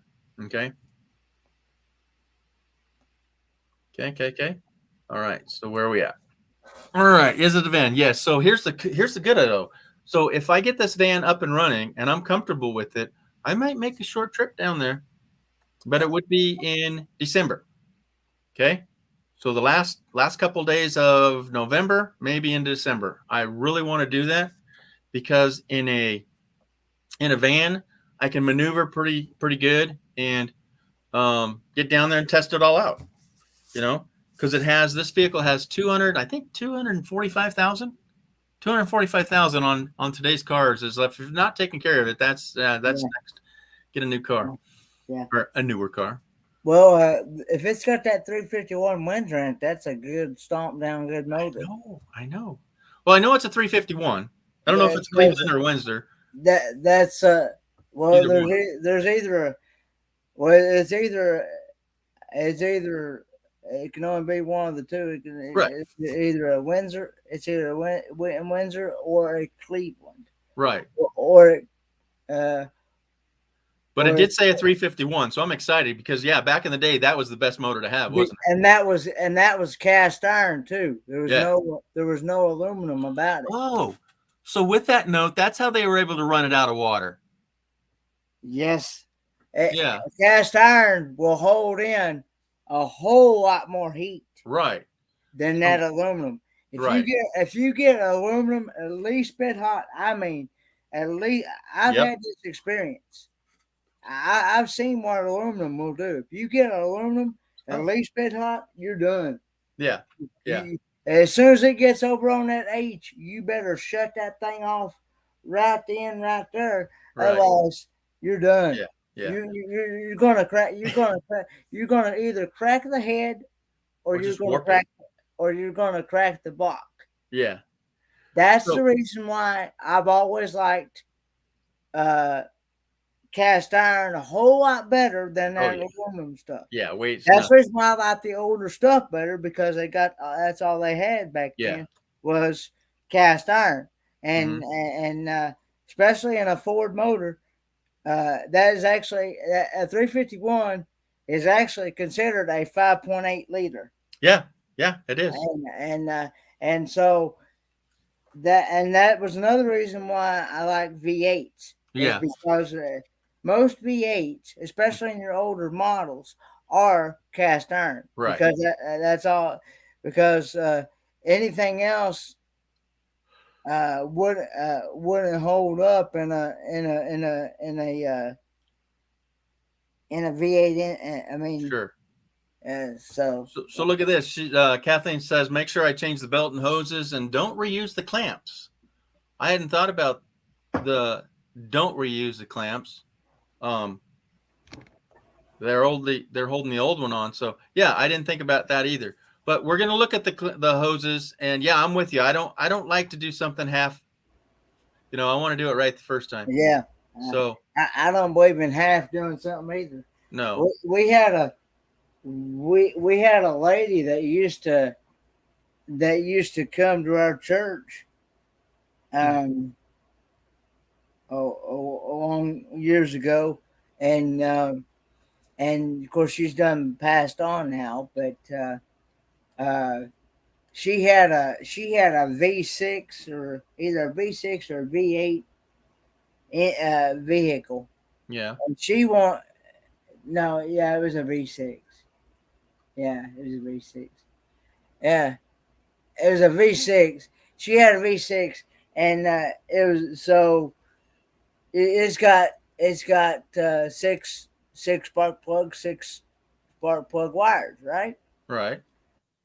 Well, she only wanted 3 of them changed on one side, and my cousin told her, said, "You can't do that." Said you either change them all at one time, or you don't touch it at all. Yeah. Because Because see, what's going to happen is you're going to change those 3, and then you're going to have to go back in there and change them other 3 eventually. So Sure. just change Well, them all wouldn't there, out at if one you have time. fouled plugs on all 8 cylinders and you go to the store and you go, oh, we only have 4, and you go, okay, that's fine, I'll just change the other 4 later. Wouldn't you have stronger compression on your newer spark plugs? Wouldn't that mess up the whole engine? I mean, It doesn't I sound good to do believe it. if I'm going to do something, I believe in doing it fully, or I ain't going to touch it. Yeah. No, I agree there, And but I'm you asking. also, not only do you change your spark plugs and your plug wires, you also change that rotary button inside that distributor. Oh, Because absolutely. that rotary button gets just as much fire as them spark plugs do. Yeah. Yep. Yeah, I wish mine was a high top. Okay, yeah, high top. I wouldn't be thinking twice. I would hit it. I would just But I have an RV. I have a 20-foot Class C RV. It's 24D. D is for the layout. I don't know what it is. Okay, and I have a Nissan truck that has a few miles on it, and it's 4x4, and it's a long bed truck. And those are really. I have still been looking for the last 4 or 5 months, and that truck is worth $7,000 all day long. But it's not if it doesn't run. Okay.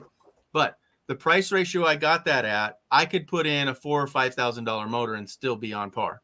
Okay. But I don't want to do that either. Right. I want to fix it as what I can and then figure out what vehicle I need for my situation. Okay. Because I just looked at a job offer that is in a little town up the road to work at a mine. Yep. I need a 4x4 truck for the height, the rocks, the boulders to drive that road, So that's what I'd look at the truck. I put big beefy tires, well, not off terrain, but newer tires on the van. So I'm comfortable with that too, but I just don't know what the future holds for me. I would love to say, yeah, hit the road, Yeah. Let me turn my heat down here. But yeah, So, I mean, I have advantage that I have some vehicles that I could sell if I needed some money, right? And luckily the market is still up for that. But unfortunately, if they don't run, they're not worth half that. And that's the hurtful part. Okay, so I just bought a high top cap for my Dodge. Oh my gosh, yeah. So you bought a high top that you're going to cut your van and put it on there for $200? Am I reading that right? Oh, just for your Dodge Dakota. That's not a van. That's a pickup truck. So I can camp in it too. Yeah, that's what I want. So that's what my initial plans were from the pickup truck that I bought. I didn't buy the van because I truly wanted to. I bought the van to help them out. And then they drive up in this thing that's just leaking water. Yeah, I still helped them out. I still bought the van, but now it's cursing me. Did it blow the freeze plugs? No. Where are they at? Usually your freeze plugs. Freeze plugs? Yeah. No, this is just the radiator. Well, freeze plugs usually what that is, that's to keep from busting the engine rock. Yeah, no, it's just the radiator that leaks. Most of the time, it's yeah, you're gonna because it's gonna cause it to. Yeah, that wasn't it, Kenny. Yeah, okay. So and camper, I did the same thing. I drove the truck to Sacramento, California to pick up a shell that I paid $200 for because in my local area I was looking for 4 months for a camper shell and I couldn't find it. Just the shell, okay? And unfortunately, it even had a broken window. But it had a side broken window. I'm going, I'll just board that up. But it has bars that are on top, the Yakima bars, the round black poles, whatever. That's $200 right there for the poles. And they're already mounted on there. Okay. But I think I would do away with that because I found that Troy, our Rat Pack Troy, has a shell for me that I could put on that thing and do what you said. Yeah, I could truly camp out of it. When this one is just barely above the cab. For a big guy that's 6 foot, Yeah, that would be difficult for me. And a minivan, yeah, that's why I won't give up my Subaru. I get 22 to 24 miles to the gallon in my Subaru all day long. And unfortunately, the other vehicles, you're getting 19 or less. I would bet that I could not get 20 miles to the gallon in that truck. I don't know. I haven't driven it long enough. Okay, so yeah, my RV is a 350. I think mine's a 350 is too. It's a V10. Is yours a V10? Kenny, is a V10 a 450 or a 350? Or can it be both? Look that up if you don't mind. Yeah, I have a V10. I think it's only a 350, E350 for our van. The RV. Well, see, you got E3, you got E350s, you got E250s, you got E150s, Right. and things like that. Yeah. And So that's usually the econo lines, but this is the RV that is a V10. So it still should be the same in the RVs as well. yeah, but I'm asking you, is it a 450? 450? I don't think I've ever heard of a 450 before. Yeah, they got 450, 550s. Mm. Yeah, they're huge trucks at a 550. Okay, my truck was my dad's, 2000 at 50,000 miles. Oh, sweet. That's pretty good. Okay, 50,000, right. My truck has 500,000. 500,000.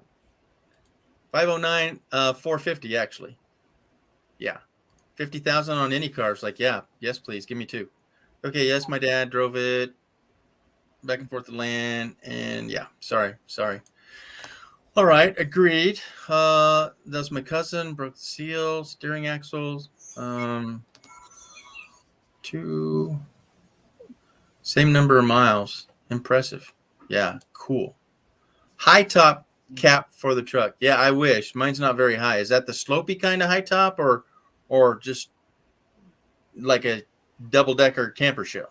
So what do you want me to look up there? Okay, so is there a 450 V10 motor in my RV? A 450 V10? Yeah. Does it make a 450 310 V10 or is it a 350 V10? Yeah. I have a 21. Needs paint. See, that's the thing. I don't want to give up a truck because it's beautiful. It's got big tires. It's got beautiful paint. It's clean inside. The guy took care of it. It was garage kept for all 20 years. It just has. He drove it back and forth from Nevada to Reno. From Reno to LA, back and forth all the time. Yeah.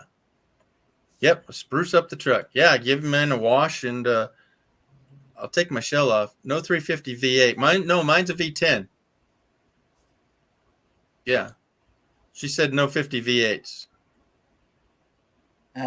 Well, the 350, 350, because that's what's in that GMC truck of ours, 76. It's a 350, and it's a V8. So yeah.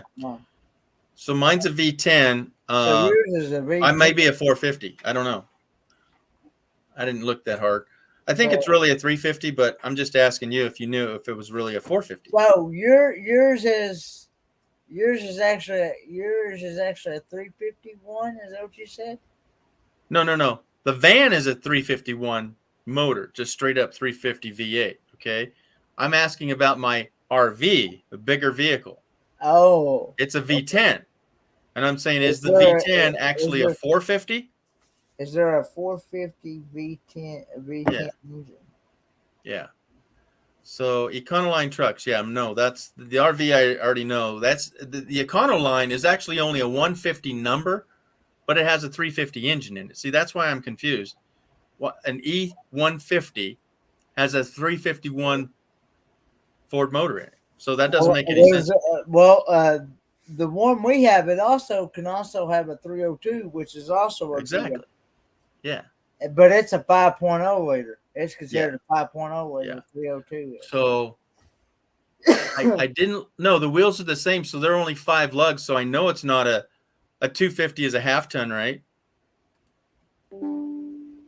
So it's not that big. It doesn't have the big drive, so it's only, even though it has a bigger motor, it doesn't have the bigger size everything. I'm surprised it wasn't upgraded because I just got tires on it and they're all common 5-lug wheels.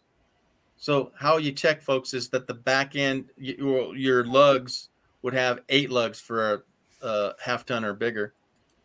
Okay, my truck is pretty burgundy. Okay, 450 is a V10. Okay, so Camper Going says, yeah, I have a 450 at V10 because a 350 is a V8. Okay, I believe the Gator Man. That's it. Yeah.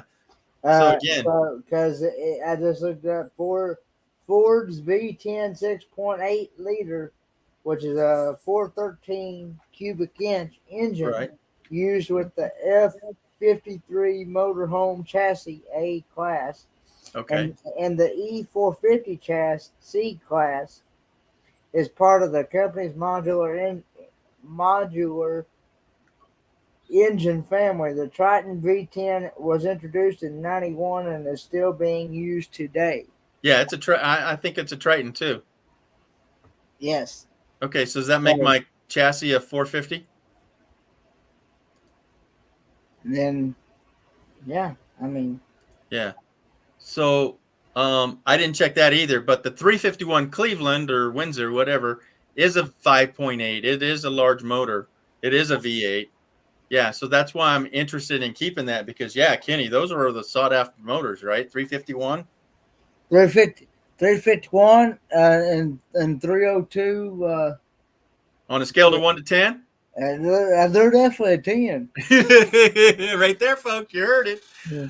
Oh, my goodness. But, my pickup has 6 lugs. Okay, so does that make that a half ton? I don't know. okay. One of the main faults with the early V10 engines, 1999 to 2005, was that the spark plugs could blow out one of the cylinder heads. Ford used a cast iron engine block with an overhead cam aluminum cylinder head. Oh. That's the downside. That you got the block is cast iron, but you got to remember it's got aluminum heads on it. Yeah, that ain't good. Nope. Now, what motor was that? Is that the 351? No, that's the V10. Oh, geez. So you actually got what year's yours? 2000. And then it's probably got aluminum heads on it. Oh, then. my gosh. Okay.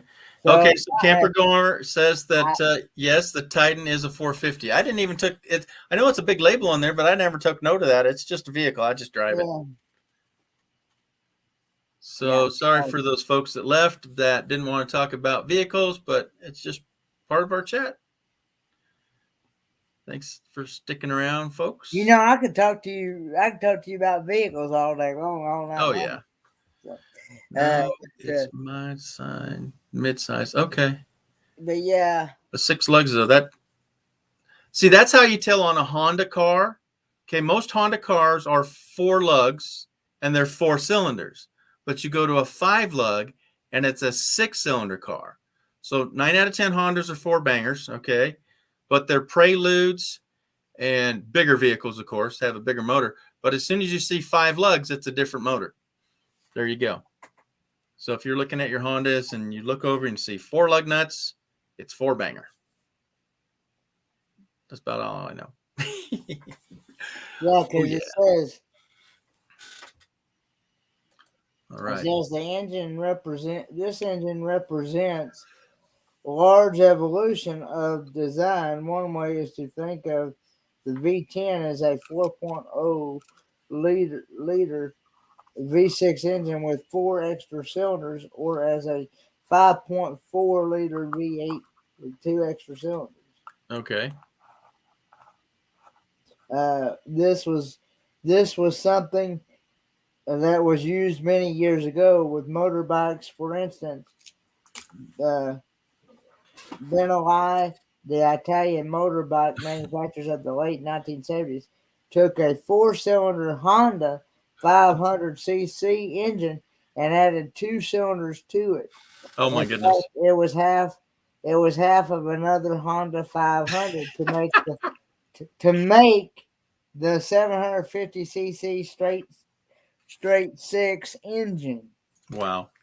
So it says one of the main faults with the early V10 engines, 1999 to 2005, was that the spark plugs could blow out the cylinder head. Ford used a cast iron engine block with an overhead cam aluminum cylinder head design. So there's where you got an issue, possibly. Okay, so my neighbor owns a van, not the RV, a van, and he's had his spark plugs blow out twice on him. Yeah. Okay, I just had all 10 of my spark plugs changed in 2019, okay, 2 years ago, when I went to Arizona because I was not having power. And Kenny, the books on that, when you go and you say, okay, I need to charge you 4.5 hours to change these out, it took them 5.5 hours because there's only like 5 inches between the motor and the top of the whole, cab of the engine block area. Because in a van or the RV, the motor is half in the vehicle and half out. They use a kind of a stubby nose.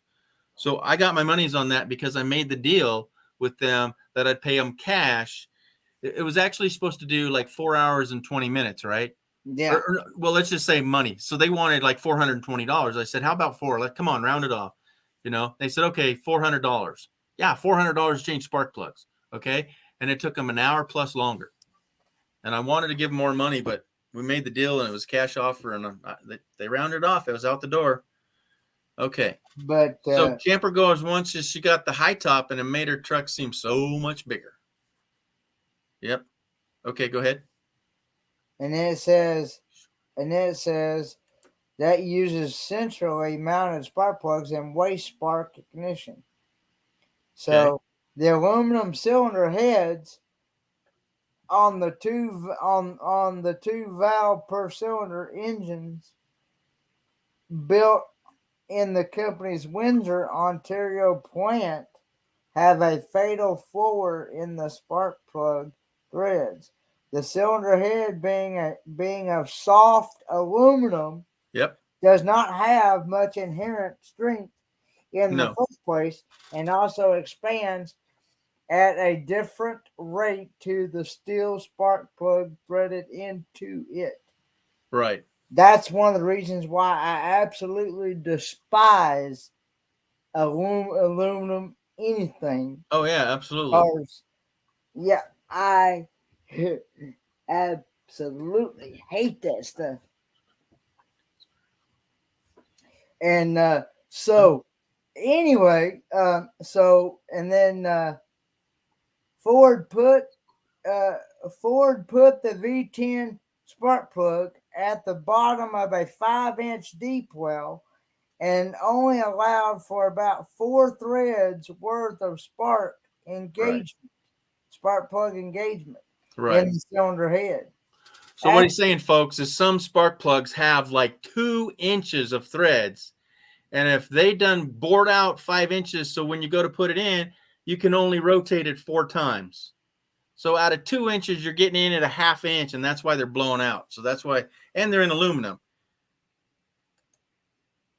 Yep. So you got this. Hello, hello. Welcome, welcome. Hey, Capricorn. Unicorn. Unicorn? I think it's unicorn, isn't it? Yep. Welcome, welcome. Thanks for coming in. So we're talking vehicles. Sorry. Most women don't like talking vehicles, but Camper Girl 1, she's knowing her stuff. So it says after repeated heat cycling, the spark plug welds itself to the threads, weakening the material. Wow. The end result of this design flow is that the rearmost sparks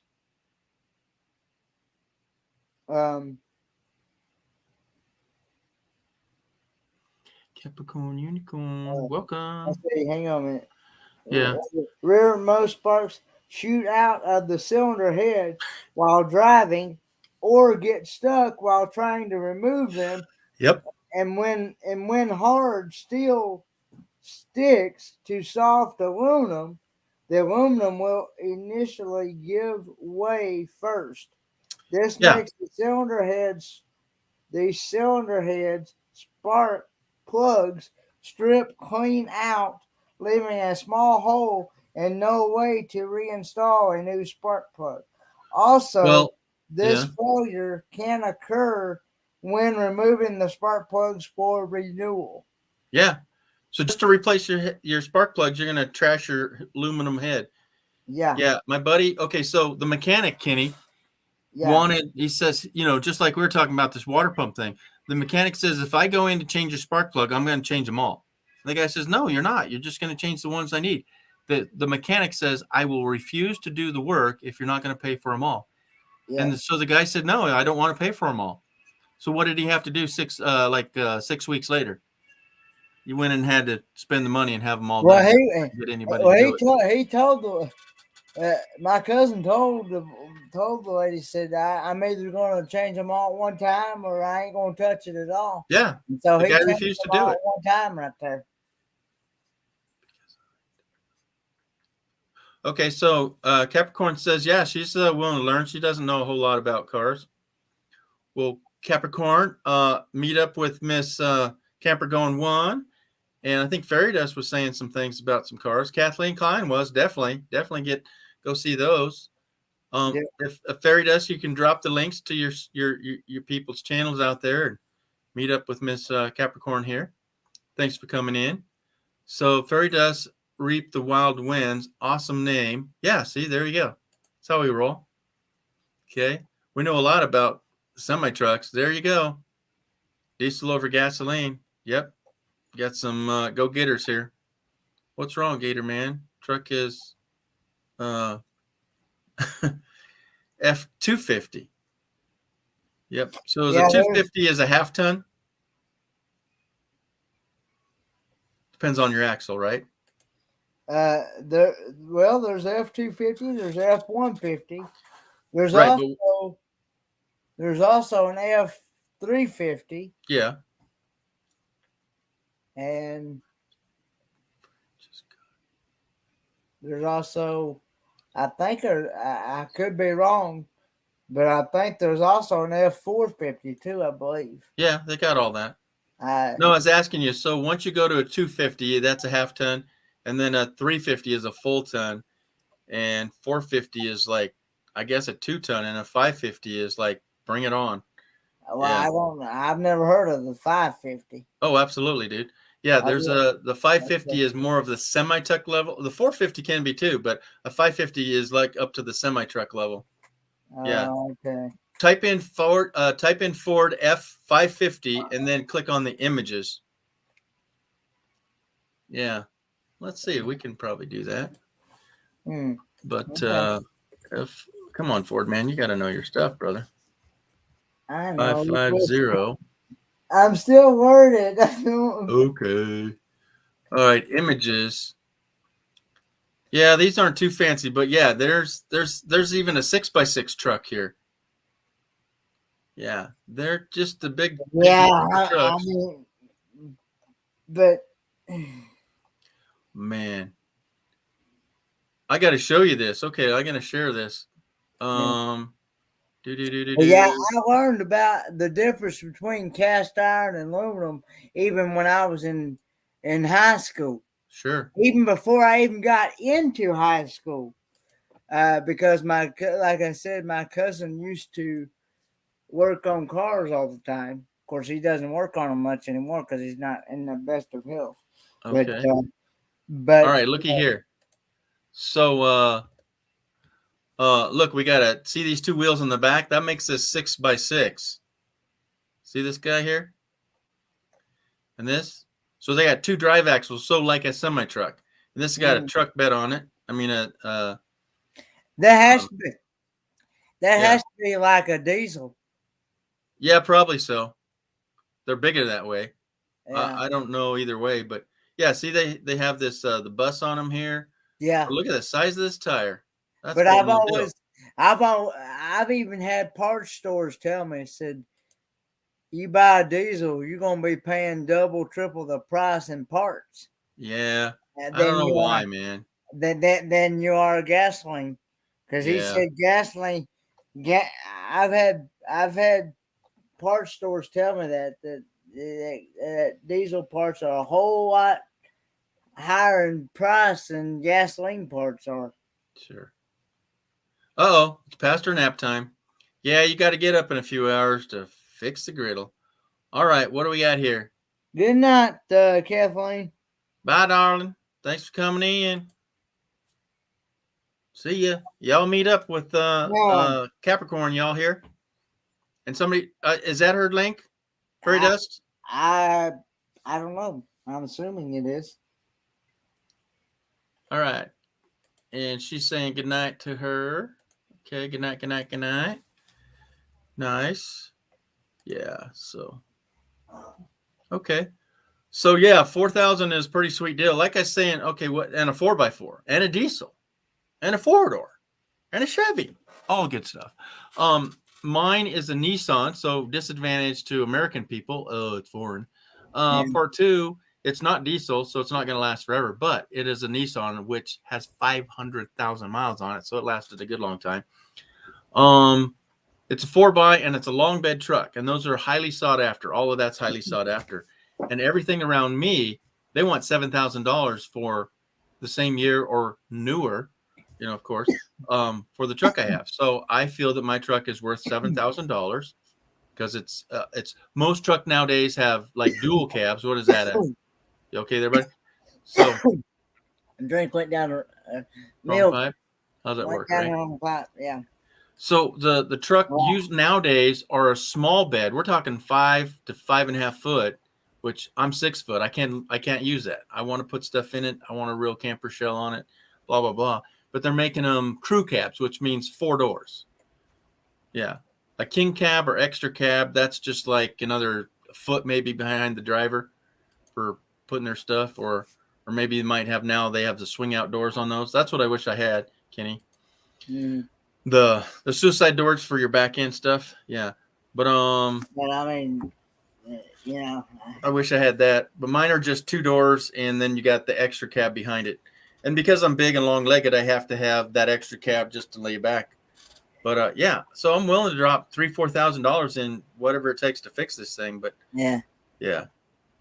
And another reason why I like the older vehicles is not only because they're cast iron, they don't have all these high dollar $200, $300, $400 sensors on them. Oh yeah. Yeah, insane. Well, what I don't like about the new diesels though, Kenny, is you have to use the diff fuel, that DEF You have to mix. you have to use the diesel. Yeah, you have to Yeah. pay for diesel. No, DEF. It's an additive that you have to pay to put with diesel. Oh. Oh yeah, so I think that's from 2016 and newer. Yeah. Is you have to use this diesel additive, and you pour it in the tank. And Kenny, all it is this isn't appropriate, but this pig whiz and water. It's just, it says Ura on it. Ura for urine. It's whiz. In a diesel engine now, huh? Yeah. Look it up. DEF, diesel additive, DEF, diesel additive made of. Wow. And it's 60-40. I think it's 60% water, but either or, they laugh at you. The guy's going, yeah, don't get any of that on you. Yeah, my RV is a 4x. What? I wish. Okay. Oh, a dream. Yeah. You say DEF? Yeah, D. It might be, capital D. D is in dog. E is in elephant. F is in Frankenstein. Yeah, like that. A half cab. Yeah, extra cab, king cab, whatever they're naming them these days. Okay. Yes, a RV 4x4 or a Super Class B is a dream. Yeah, that's like cha-ching, cha-ching, ching, ching, ching, ching. Yeah. Okay. Yeah, it says. Okay. It says diesel exhaust fluids. What it is? Yeah. and it's an emissions control liquid required by modern diesel engines. Yep, everything new. It is injected into the exhaust stream. Yep. DEF is never added to diesel fuel. Yeah, it's a separate tank. Okay, thank you for clarifying that. It is a non-hazardous solution Yeah, it's just water. of 32.5% urea Yep. in 67.5% Water. deionized Yeah, deionized. water. Yep. DEF is clear and colorless and looks exactly like water. Okay. And what was that 34%? 32. It's 32.5% urea. Okay, and look what Camper Goer said. Yep, it's P-Whiz. It's Pig Whiz. Yep. It is pig pee. It's one animal. I mean, I'm not donating for it. Okay, I don't think they're filtering it down there at our sewage plants. Huh. Where are they getting it Really? from? Are they milking a goat? You know what I'm saying? It looks like that stuff would really stink. Yeah, that's what I'm saying. Don't spill it on you. Don't be a goofball and go, oh, I spilled the urea on me. You smell like piss. You know, if a dog ever pissed on your chair, right, you'd have to throw that out. You never get that smell out. Yeah. F is for Frankenstein. Yep, you got it, girl. Yep. P-Whiz. I don't know. I like when they're milking the cow. I can't go there, folks. But that's what it is. That's disgusting. Who in their right minds thinks this up? Why would we think we need to basically pee in your gas tank, right? Because Kenny, like you said, they're spraying that in the exhaust port so it cleans out the carbon on the diesel. Yeah, he's reading it. He's getting educated. Yeah, I just try to figure out what type of animal it's Donating. okay. So that means, I mean, It says contrary to popular myths, right? Contrary to popular myth, cow and bat urine and DEF are not a thing. The Okay. urea used in the manufacture of DEF is synthetically derived from ammonia and carbon dioxide.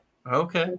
And urea production plants are often adjacent to other sites where ammonia is produced, such as coal and natural gas refineries. Okay.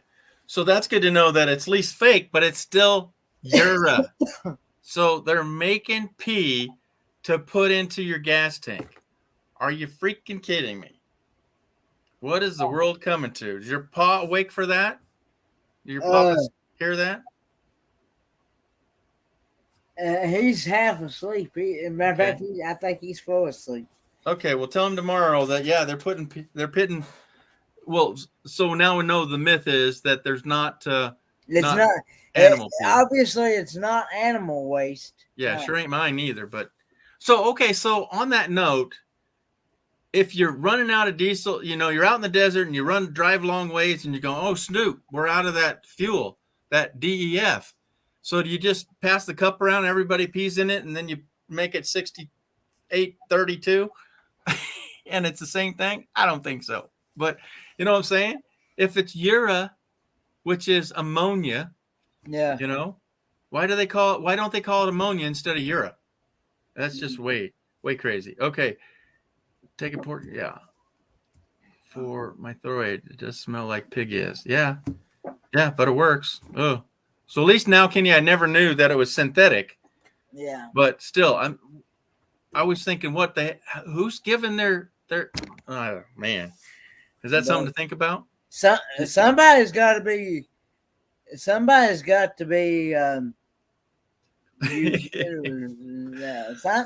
to come from somewhere. Yeah. Okay. So Fairy Dust, I appreciate that a lot. So she says, I like coming to your lives. Because I learned lots of stuff. It's like college with a sense of humor. Well, I appreciate that much because I taught college for 15 years. Not that we're teaching anybody anything here. We're just discussing. And that's the good line to say. Can I share something with you? Can I share something with you? Instead of, Kenny, let me tell you this. This is what I know. No, that's not proper. That's not good. Can I share something with you? What I learned was this works for me. Yeah. Yeah. I actually learned about this tonight. I didn't even know anything about DEF. There you go, buddy. And see, so, and back to your professor about not doing your batteries, it's nothing he's known already. And you're not in the diesel, so you don't need to really know about the diesel DEF stuff, but you're an educated man and you need to know the difference between diesels and yeah, gas. well, I do know one difference is for sure is that a diesel engine does not use spark plugs. They use glow plugs. Right. Because then it's all about compression. Once it gets going, it's all about compression. And normally, you don't use the glow plug unless the engine is really cold. It's off. Yeah. They don't use it once it starts. No. Yeah. So they turn on the glow plug and then they wait you're supposed to wait 15, 20 seconds or something to make sure it's lit up. And then they fire it up and that first one ignites and then gets the whole thing moving. Yeah. And that's why diesel trucks just sit there and idle. They don't want to turn it off. But either or. But look at this little tiny, let me blow this up here. Look at this tiny saw blade I found a few years back. I've never seen somebody use it, but let me get myself here. Look at the size of teeth on this thing. It's only a little thing. It's only that's 2.5 inches. But this is, man, look at this. This is like one of them Chinese throwing stars. See the teeth on that? You ever seen a saw blade like that? I don't think so, no. Man, I mean, see, it's not very big. It's 2.25, I'd say barely a 2.25 right there.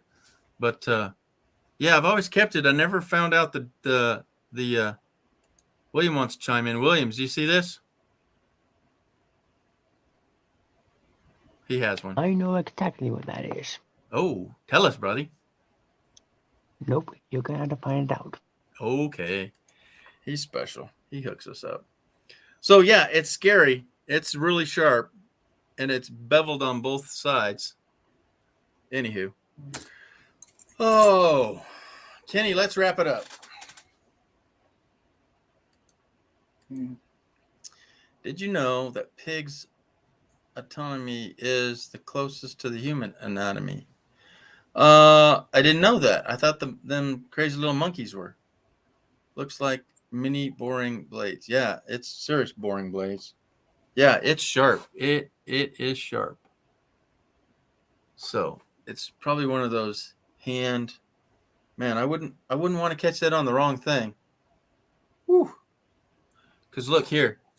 I mean, it's skinny sharp too. All righty. Oh, William's going to write us a note. And he says, top survey says, what's it say? Hunters here use more, moose and deer pee in their engines. What? Wow.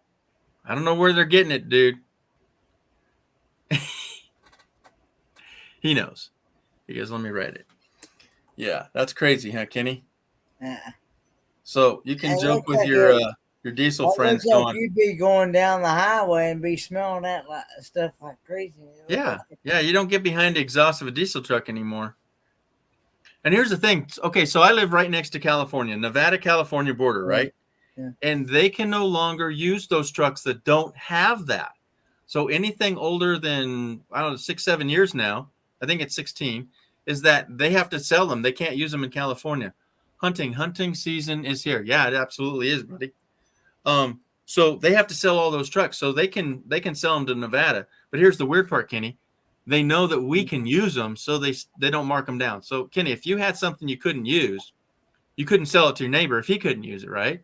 Yeah. So let's say you had to have electric lawnmowers now. Okay, and you had a gas one and you want to sell it to your neighbor. Well, he can't use it because it's gas, right?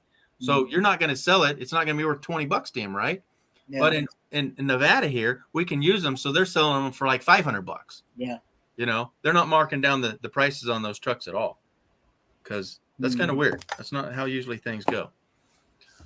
All right, what do we got here? We got a couple more chiming in. Okay, so Back to the Future used garbage. Yes, they did. Did you? Yep, unanimous. Okay, looks like a mini boring blade. Yeah, it's a serious blade.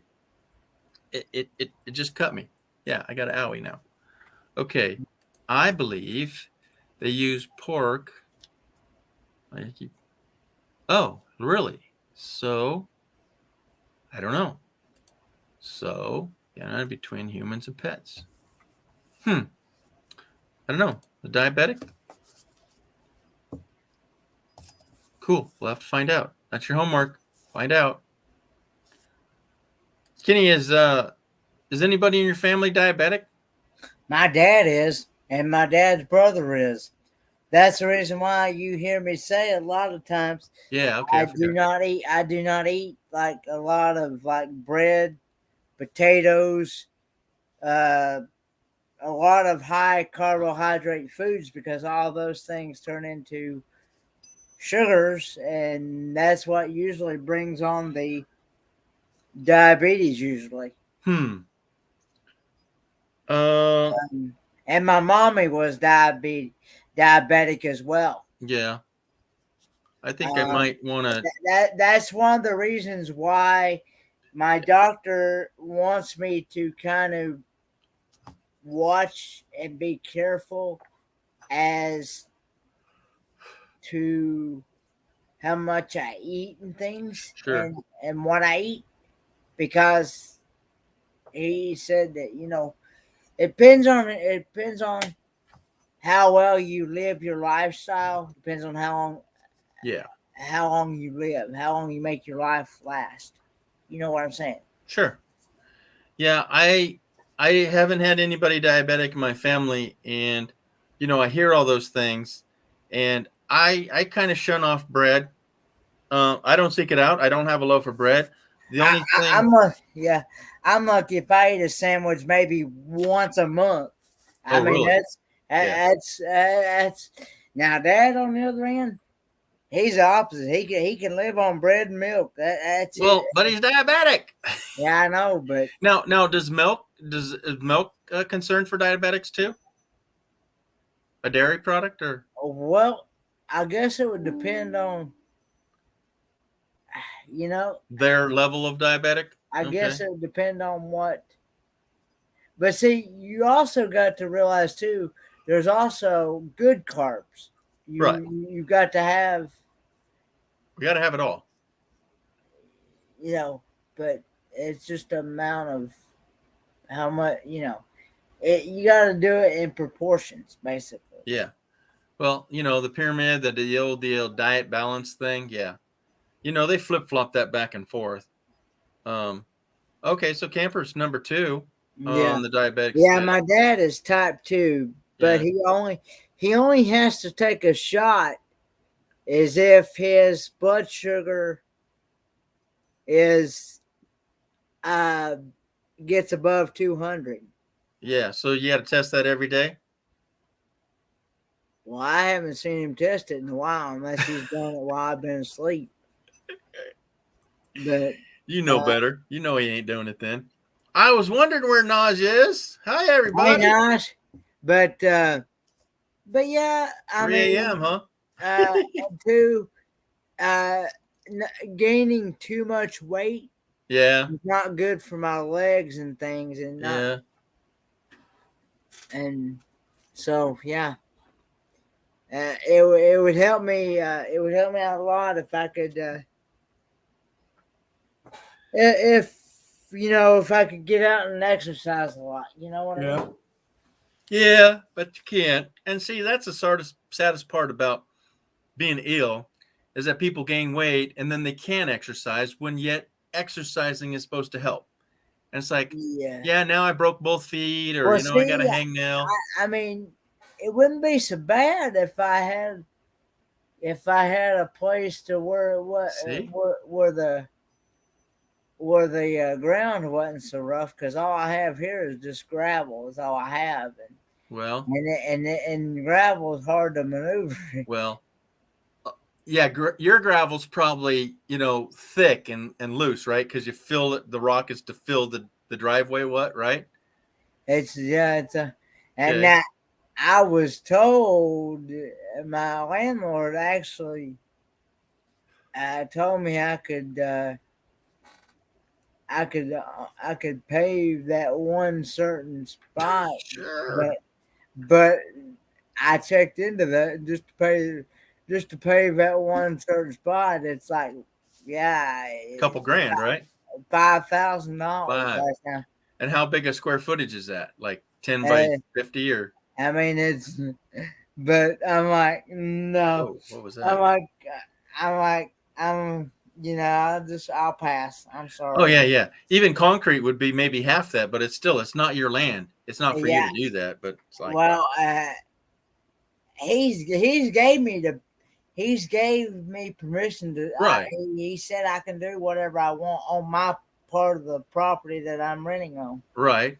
But But if you spend $2,000 on a concrete pad, will he take that off your rent? I doubt it. No, Exactly. he's gonna because and we have to. Okay, Williams. Good night, William. Williams, take care, buddy. And sorry you had Uh, a messy day. And but best of luck on them on critters you got, okay, buddy? but we have to get we have to get somebody to we have to furnish somebody to mow our yard, and Yeah. we'll pay somebody, but Yeah, those were the days. yeah, but What do you have to pay? $20, $40? well, it depends on. Well, see, How long you wait? it depends on. Sometimes we get it mowed every 2 weeks. Sometimes it may be every week, depending on how much it rains. Yeah, and gross. Yeah. So how much do you spend on a cut? If you have to cut it once a week, is that $20 a week or?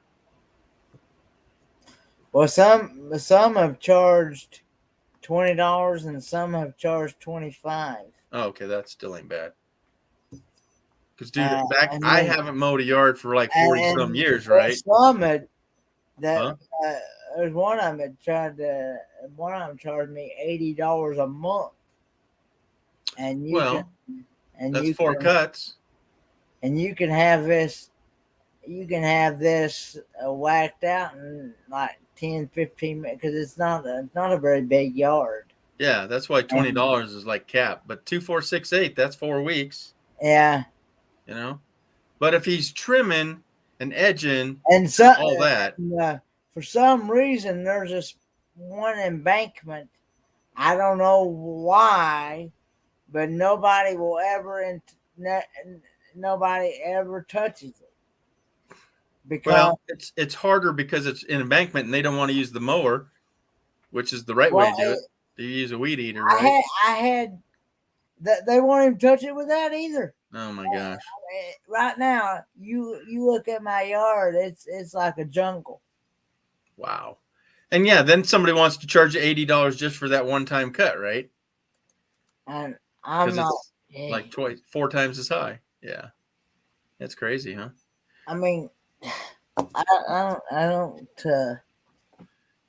Yeah, it's a racket. I've seen people actually do. I had this one boy that I went to school with, and he mowed that thing with one of them 0-turn mowers in no time flat, and he had it done. And like I said, about 10, 15, but he wasn't able to do it this year for some reason. I don't know why. So I had to go. I had to go and find somebody else. It has been done, but most people that I've found here recently, they won't touch it with a 10-foot pole. What? Yeah, What's their problem? Are they not skilled? I guess they're afraid they're gonna flip the mower over or something. Well, get your dang weed eater out. Yeah. Anyhow, let's put it this way: the people could do a lot better job than what they've been doing. Let's put it that way. See, now back in the days, if I was an able body and I knew that I could do that, I'd have done it for sure. Because City wants way too much. yeah, Just to, they city, they want to charge you big time. Wow, they want to charge big time. wow. Because, yeah. So, I can't remember. I can't remember how much it was to cut down a tree. Wow. And, Well, our tree was lifting out of the ground 2 weeks ago. We had a little bit of rain too, and that got scary because soft ground, right? Yeah. But this tree was lifting. Kenny was moving up and down like 4 or 5 inches. It was rocking and pulling the roots up like that. And I called them and said, "This tree's coming down. You need to get it cut now." And they still didn't cut it down. They didn't even come over to trim it up. They ain't done diddly, okay? Because they're trying to sell the place, and the landlord's being cheap and says, "I ain't cutting that down. That's the next guy's. As is. What do you know about as is? Good luck." But anyhow, I can't wait till they have to cut it down. It's going to be a mess. You can't get to it from the road. You have to come in, so you're going to have to take a little piece out and carry it out. Not pretty. City. All they care about is getting that money. They don't care about. Yeah. That's why I brought that up, because the land people, they called the city, and because I said it's hooked to a power line, it's going to pull that power line down, and they pull up in their truck and they go, "No, we don't trim trees anymore." Yeah. I'm going, what? It's going to yank your power line out, and you won't trim it up. Yeah. I don't know. Okay. Shouldn't the landlord be responsible? Oh, absolutely. But see, no, not for the yard. If the tree fell down, he'd be responsible after the math. But see, he's trying to sell the place where I live, and it's pending. It's been sold. And he doesn't want to spend a dime on something pawn off on somebody else. Or he doesn't want to spend any money because it's still standing upright. You know, he's the cheapest person I've ever met in my life. You know, he took and used particle board, the rough cut particle board.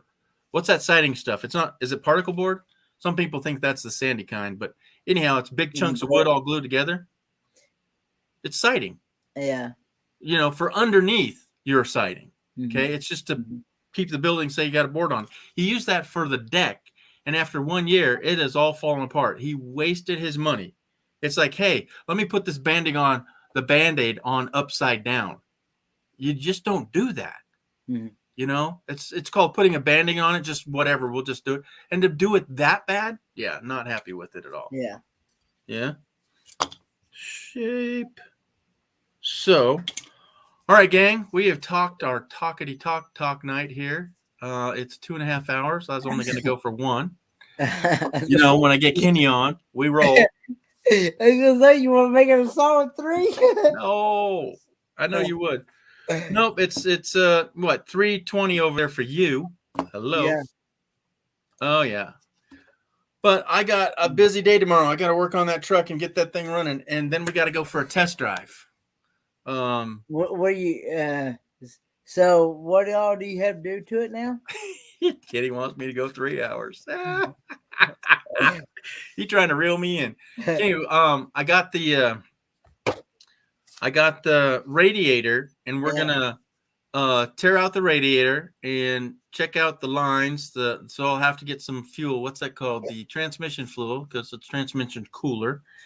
And then put some more antifreeze in it. And hopefully the water pump is good.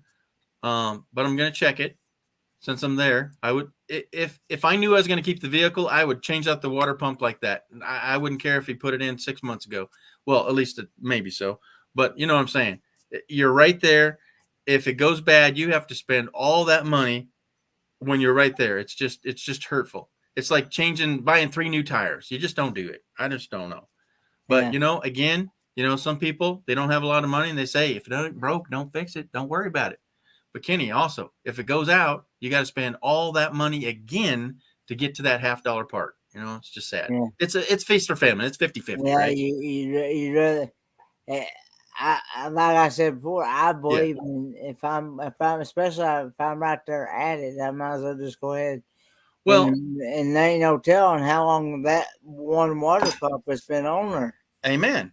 But it's not like it's an $800 part. It's like a $80 part. $100 part. Okay. Yeah. But if you have to spend $800 to get to that $80 part, why not change it out? And I understand too. But anyhow, if I'm not going to keep it, I could say, well, that's somebody else's problems, you know, but Yeah. I'm not that kind of guy. I want to know that it all works. When I sell you a running vehicle, I expect it to be running.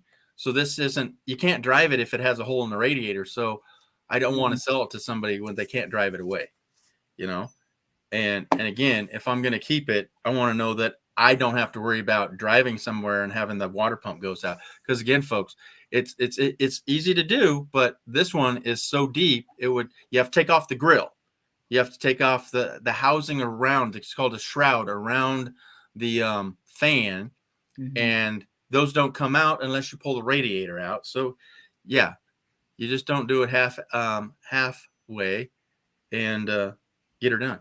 So anyhow, I hope it's okay. Let's hope it's good. We're gonna check on it, but I'm ready and willing to spend the money on it because again, that's a selling point. It's like, hey, it's got new tires on it. Well, if you said, oh, it's got 3 good tires, you're going, what the heck? It's just a confused mind says no. A smart confused mind will say no because they'll realize, well, you didn't do it right. So I don't want your troubles, you know. And mechanical specials, if I had the place and I was knowing like Kenny's that he knows what he's doing now, if I'm mechanically inclined, I'd be buying and flipping cars left and right. Yeah, it's like when our water, when our coolant, when our radiator, both of them went out, we had to get both of them changed because one of them they had rusted a hole in the top of it. It had the original copper. Both of them had the original copper Radiator? Copper radiator. Oh my gosh. Not this aluminum stuff like they got now. Or plastic on top now. Huh? Yeah, they got plastic top ones. I'm going, oh my gosh, that's cheap. Yeah. Well, the good part is with these aluminum radiators, it's not like an aluminum engine block. Yeah. The only thing that normally goes bad on those is like that plastic that's on. Yeah. And my neighbors just did that. He paid $400 some odd to have his radiator changed. Okay. Yeah. And it was the black top. But see, you can't buy that.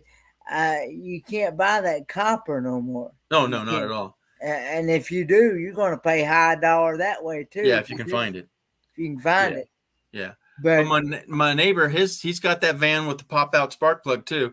But his top plastic part of the radiator was cracked like 3/4 of the way across, so you couldn't really glue it. But I didn't know that. But he changed it out. He paid over $400 to have somebody else do that. Well, the radiator's $200. So I don't know how long they got the book on it. Maybe $200, right? I mean, to an hour, right? He paid $200 an hour to have it changed out. And we're going to do that tomorrow. It might take me 3 hours to do it. I don't know.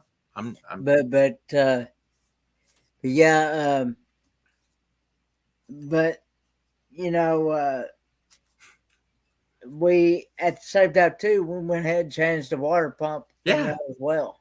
Yeah.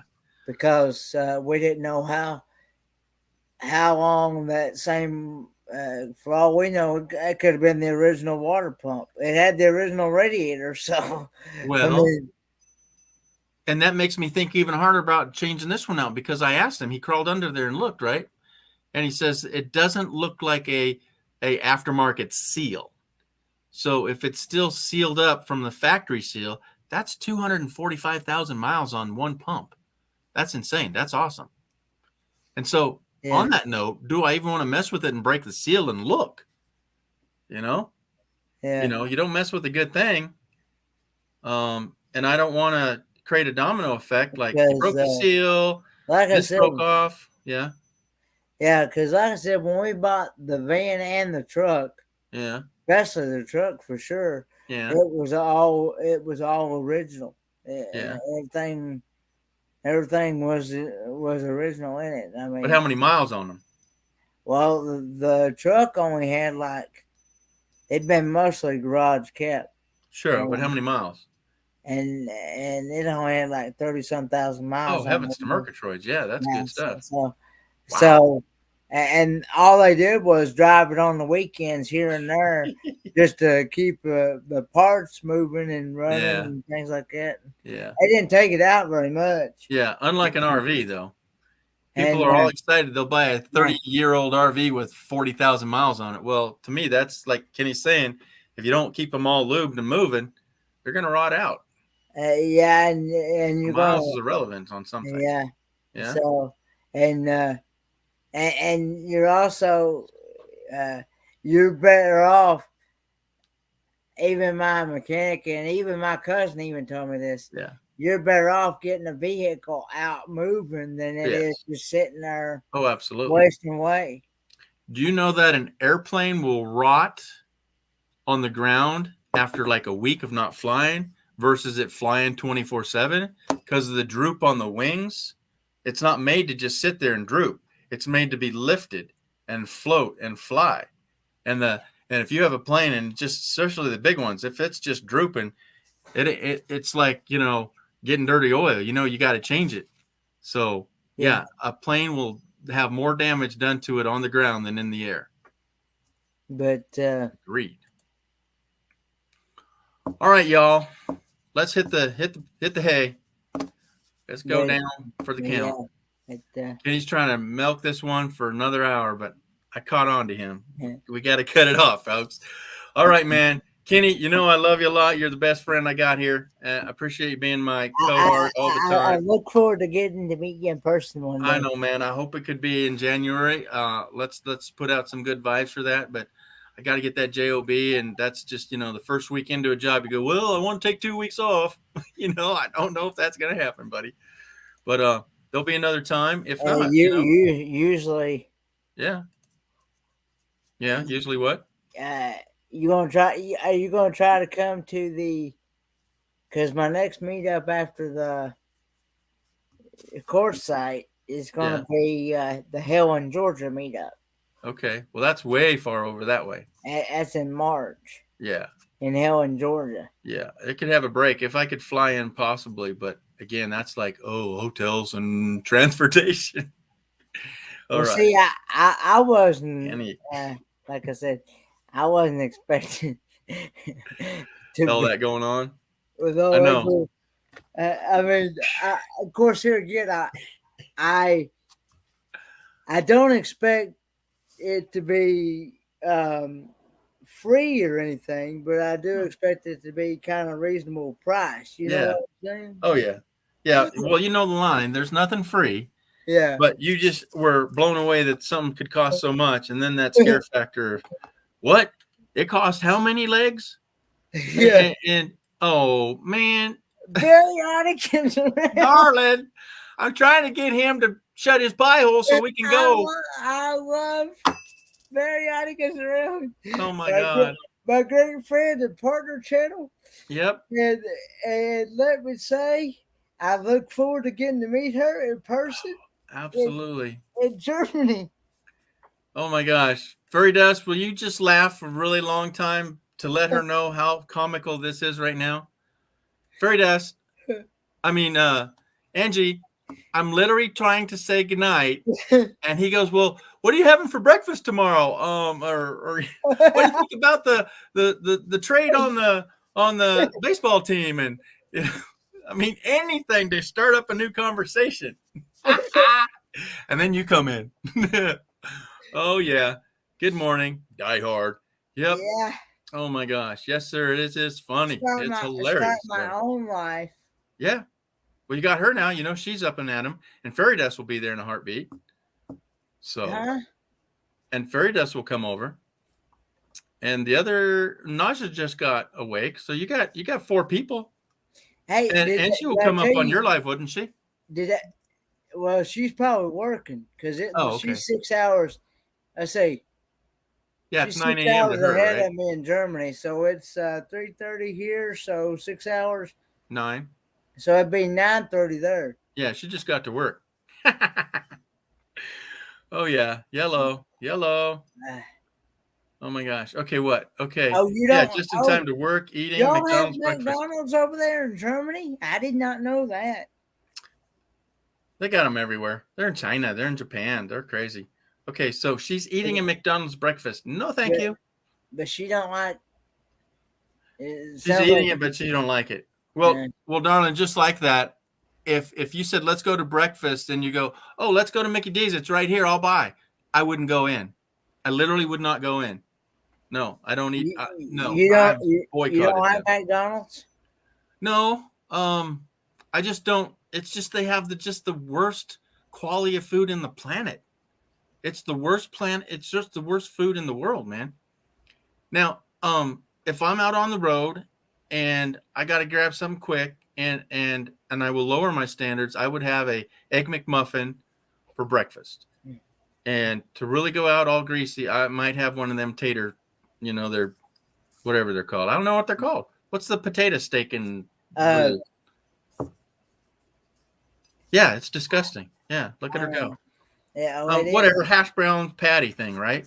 But if you smash it, it's all grease. The McMuffin? Is that what you're talking about? No. Just their hash browns. It's a big wedge of hash browns. You've had it. Come on, man. You had it all.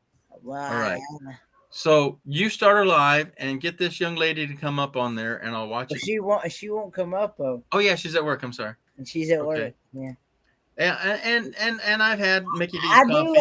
I do like their coffee now. Well, yeah, hate's a strong word. Oh, she really hating on them hash browns. So here's the deal with the coffee. You can get it. Well, back in the day you could. I don't know what's now. You can get their tall one for $1. I'm going, yeah, sign me up. They still offer. They still offer. I think $1 here in the for their drinks. Yeah, and that's a sweet deal, and especially when they put in 12 pumps of creamer in it. I drink mine straight black. Yeah, so we could tell ours apart. And yours is tar, mine's the brown water. Yeah, but anyway, they what I was gonna say was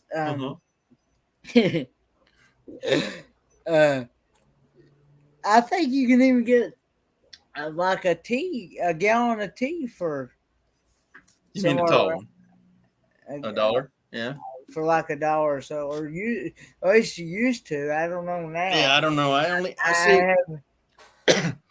Was I doing that? Because I know several people they use. I know you can buy it by the gallons, but I can't remember. Oh yeah. Okay. I can't this breakfast every day. Yeah, you can't eat this breakfast every day. Otherwise, I'd get sick. Oh, absolutely. Oh yeah. So I will lower my standards in a blue moon, and I only do it like if I was gonna go on. So my friend and I in Washington, anytime we drive to the coast, is like a 2 or 3 hour drive. We'd stop by McDonald's, get an Egg McMuffin and a hash brown, and then head out of town. But that wasn't every weekend. That wasn't even once a month. So, but Kenny, I can't give you a date on when I actually ate any McDonald's food, but I could give you 3 years ago. I had their coffee. To be honest with you, I can't remember the last time I even got any McDonald's. See, like I said many times, me and my dad ourselves, we don't hardly ever. Yeah. We don't hardly ever get any fast foods. Yeah, junk food. Because one, it's expensive. Big time. And so, and then two, it's you don't know some of the stuff that they put in their foods. You don't know what you're really eating, and yeah, this is. Oh yeah, so Kenny. Pull the batteries off of Kenny. He's the Energizer Bunny. He will keep going and going and going. And then when you throw her in the mix, oh my gosh. Yeah. Oh yeah. Yeah. Yeah. Once Kenny. In a great while. Yeah. For example, we went out the other day when it was Veterans Day. Sure. Dad's free waffle. Yeah. But and I got my meal, and and I did that just so he wouldn't have to cook on his special day because, Oh yeah. like I said, he served in the country. So So did you go to IHOP? no, I actually went to this place called Jay's Restaurant. Oh, I'd okay. never been to. Okay. So, And they offered you a free meal for your papa? well, they offered a free waffle for it was waffle and I think coffee or something like that. Oh my God. This poor lady. She can't handle it. Uh, That'll teach you. Make your own breakfast. Take it. Take it in. So your papa had a waffle and what else? and that was pretty much it. No, geez. But I had the Cajun crab Yeah, the scramble. crab thing. Was it good though? Really? Oh yeah, I was You'd have it again? I would definitely. It was definitely a 10. Yeah, I watched that video. I'm going, that's just really weird. You actually showed your papa on film that that you'd eat crab for breakfast. I just couldn't fathom that. Well, it was. They served those. They served those scramblers like that. Yeah. They serve those all day long. But some of the stuff Right. that they have on their menu, Yeah. like especially some of their breakfast foods, Sure. they quit serving at 11 o'clock and they start Okay. serving lunch. Yeah, But breakfast, lunch. those scramblers like that, they had different ones as you probably Sure. saw on the menu. Yeah. But they serve those all day long. Oh my goodness. So, but it had egg, crab, peppers, tomatoes. Okay. Yeah, it was really good. And believe it or not, I'm usually not a big fan of Texas Pete sauce, but Oh, okay. I had Texas Pete sauce on it as well. So in Asia, they eat stinky dried fish for breakfast with the rest. Oh, Yeah, they eat a lot of stinky, weird things over that way. well, I know over in the Philippines, the Philippines is pretty well common for rice. Because I've heard you say many a times that was their well-known common food. Right, and I don't know how much different it is from the rice we get. I think we can find all the rices that are to be had, but rumor has it, Kenny, guys like you and I shouldn't be eating a lot of rice because our natively culture didn't grow up on it, so our genes are way different, and that's why white people get fat on white rice. Okay, But see, I'm not a big fan of just plain white rice. No. Now I do eat the like beef flavored, the chicken flavored, and those other. The only way I'll eat white rice is is if it's mixed in with some type of like Chinese dish or so just stir fry. But as far as just eating plain old white rice on the side, you might as well forget it. I won't touch it with the. So see, she even says no. White rice is not good for American. You need rice. Well, then she said American, but yeah, it's not right. You need rice if you are in the tropics. Yeah. So I'll just say generically, Asians eat the rice because that is in their bloodstream. That is what they've grown up on. But now that beef flavored rice, that chicken flavored rice, and those others that you can buy that's flavored rice, now I will eat those plain all day long. Yeah. And I'll even eat it with mixed in with some stir fry or something, But I love what's it called? Fried rice. Yeah. Sometimes they make it too soy saucy, too salty. But yeah, I could eat that rice because it's got the vegetables in it. But what's that called again? Stir fried rice. Stir fried rice. Yeah. Yeah, I guess that's it. But I'm with you. If they had to bring me a dish of white rice, I'm going, dang it, I don't want that. And but I mean, different people have different tastes. There again, some people like it, some people don't. So and just going, if I had to eat that every day, I'd like double or triple in size. Yeah, sideways. Yeah, not tall. You're not going to grow. Oh man. Yeah, it's funny when okay, for those people that prep for different reasons, a lot of things is rice and beans. But Yeah. rice and beans combined is a good protein mix and all this and that, but it takes a lot of water. But of all things, you have to wash rice so many times to get the starch out of it, right? So you're wasting a whole lot of water. But as she's saying, it's not all that good for you. Yeah. So I'm not fond of white rice at all. Okay. Oh, she wants to go to China and grow. Grow rice, right? No, her legs. I want to find out what their well, obviously their McDonald's is terrible in Germany. But Oh, uh, well, that's good. Stay away from it.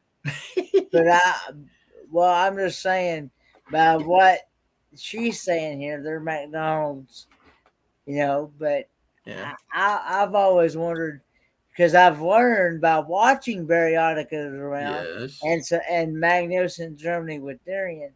Yes. Over there in Germany, they don't have any preservatives in their food, whereas here in the States, we have preservatives. Oh, yeah. That's why we're living longer, Kenny. Yeah. We got more junk in us. Yeah, it's not the same. Yeah, that's why I'm going by what you're saying there, trying to eat that breakfast, and Yeah. but yeah, I've wanted to,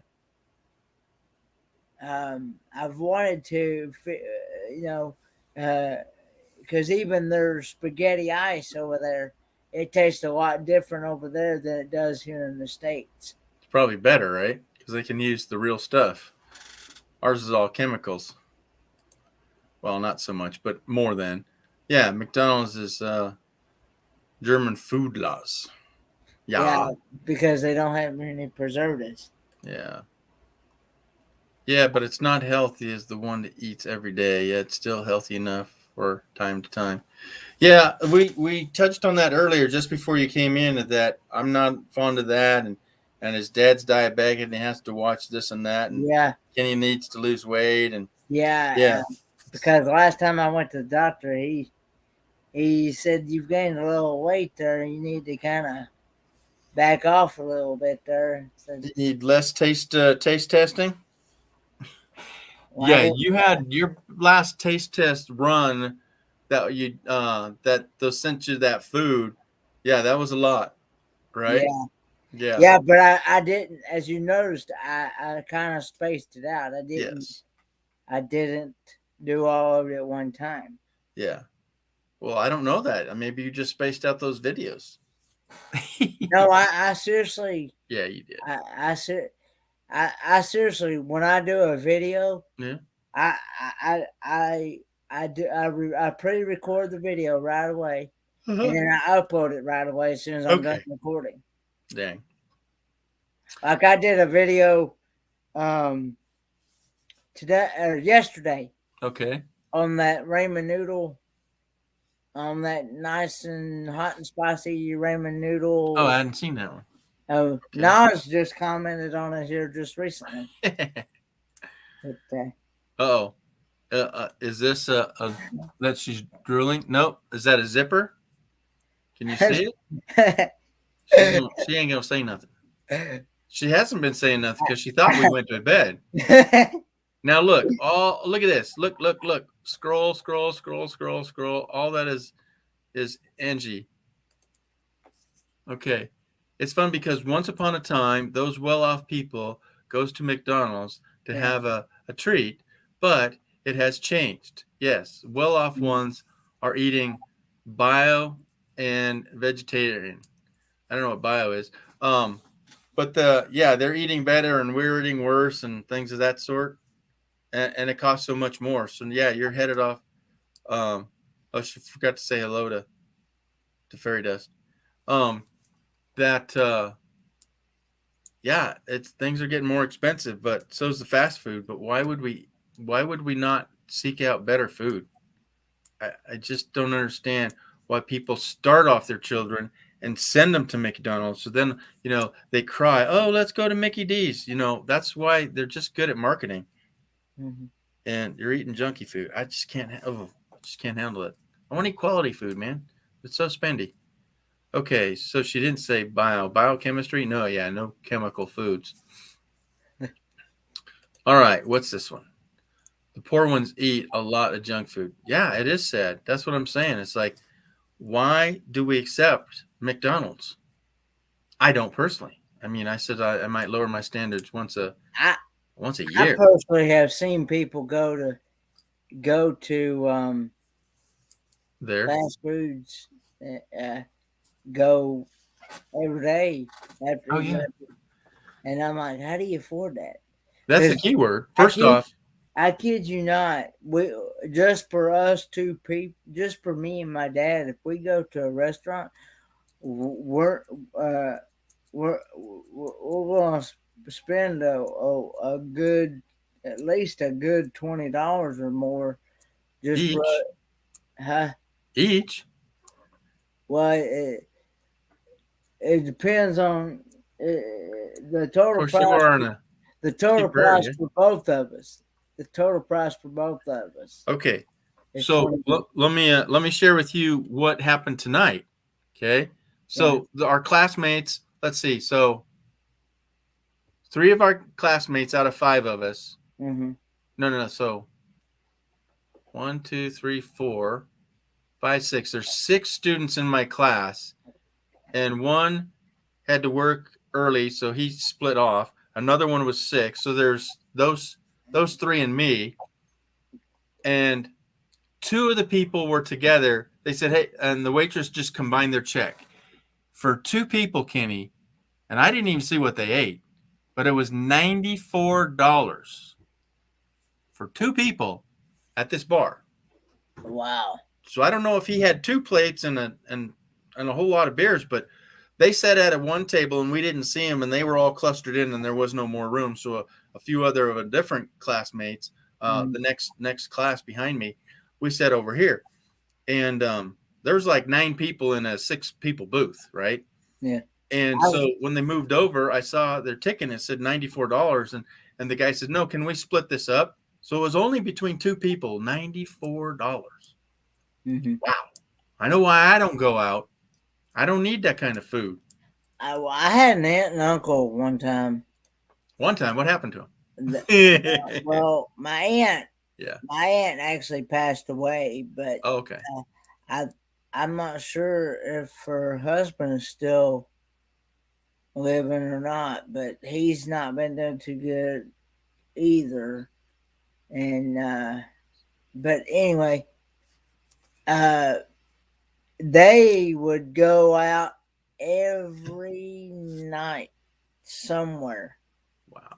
They would go every night somewhere to eat for dinner, for supper, and a lot of money. I mean, of course I know that they were retired, but still, yeah. Well, even worse. Still, yeah. How do you plan for your next month? How do you afford that? Well, if you retired good, you can. But if they're going to a high quality restaurant, that's fine if they can afford it. But otherwise, you're paying $15 for a steak that costs them $5. So you're paying the cook $10 to cook it for you? Are you that freaking lazy? I'm not into spending a lot of money on high end food either. That's 2 things that I just don't care to do. Buy a bed every night and pay 3 times more than what I could just go to the store and get it and do it myself. like me and Fairy Dust, as we've been controversing back and forth. Yeah. We like to go.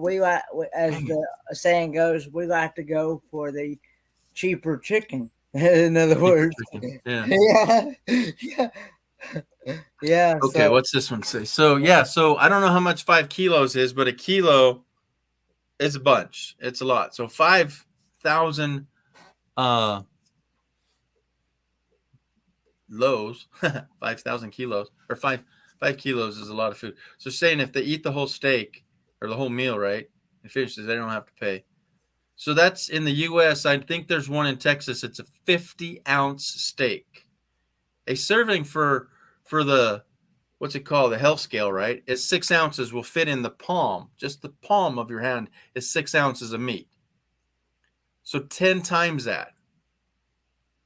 Yeah, 50 ounces. They don't have to eat it. Yeah. So if that's what 5 kilos is, that's a lot. That's just too much. That's gluttony. Okay, this is not savings. No, it's not. Okay. In the States, we're not saving anything. Okay. All right, we're going to wrap it up again. Well, you're at 3 hours. So, yes, we're at 3 hours. We can do it now. yeah. Okay, I paid a guess. Okay, that's crazy. Yeah, it's a lot. Don't get it all. Is your gas prices, are they cheap? No. Our gas prices are $3.80 where I'm at. Sorry, I got to scratch. I just wondered what they are in Germany because it's by the liter over there.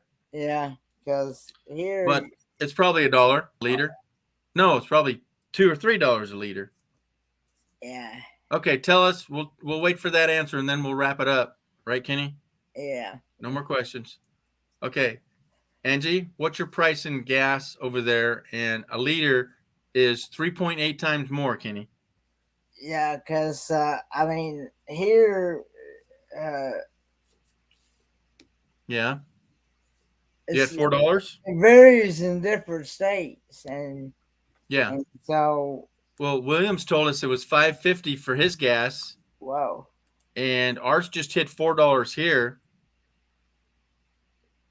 Yeah, someone. Kenny. Yeah. What's Fairy Dust's last comment? Someone pull the plugs. Yeah. Okay, so it's $1.50, or no, it's $1.5 euro, which we pay more than that. So that's almost $2. Yeah, $2. So well, see, they go by euros, so I'd have to convert that in. Well, it's almost $2. So if it is $2, it's like $2.40. I think it's about 30% more, Kenny. So that is that a liter? I bet it is, Kenny. So 2 times 3.8. So 3 times 2 is 6. So let's just make it 4. So 4 times 2 is 8. They're paying about $7.50 to $8 a gallon. Hello. Wow. Yeah, and then you get her on the Autobahn. At fast speeds, you don't save gas, right? Okay. Pull the plug. Bye. The more you accelerate, the more gas that thing's going to use. Yeah, they're paying like $7 to $8 a gallon. All right. Kenny, what time is it? It's almost 4 o'clock my time. Okay. It's almost bye-bye time, right? Bye. All right, Kenny. Kenny, we got to say goodbye to all these people. Good night. There's a good show of people out there. Good night, Fairy Dust. I look forward to hearing from you soon, Fairy Dust. ASAP. And we solved the world's problems tonight. But yes. We'll be back soon. All right, Kenny. Go get some sleep. Turn off the lights. I will probably wait until I hear from you, Fairy Dust, before I decide on what I'm going to do with that. Absolutely. Okay. Yeah. Yeah, you guys need to work that out. Okay, Kenny. Tell me good night. Good night. All right, buddy. Take care. Bye.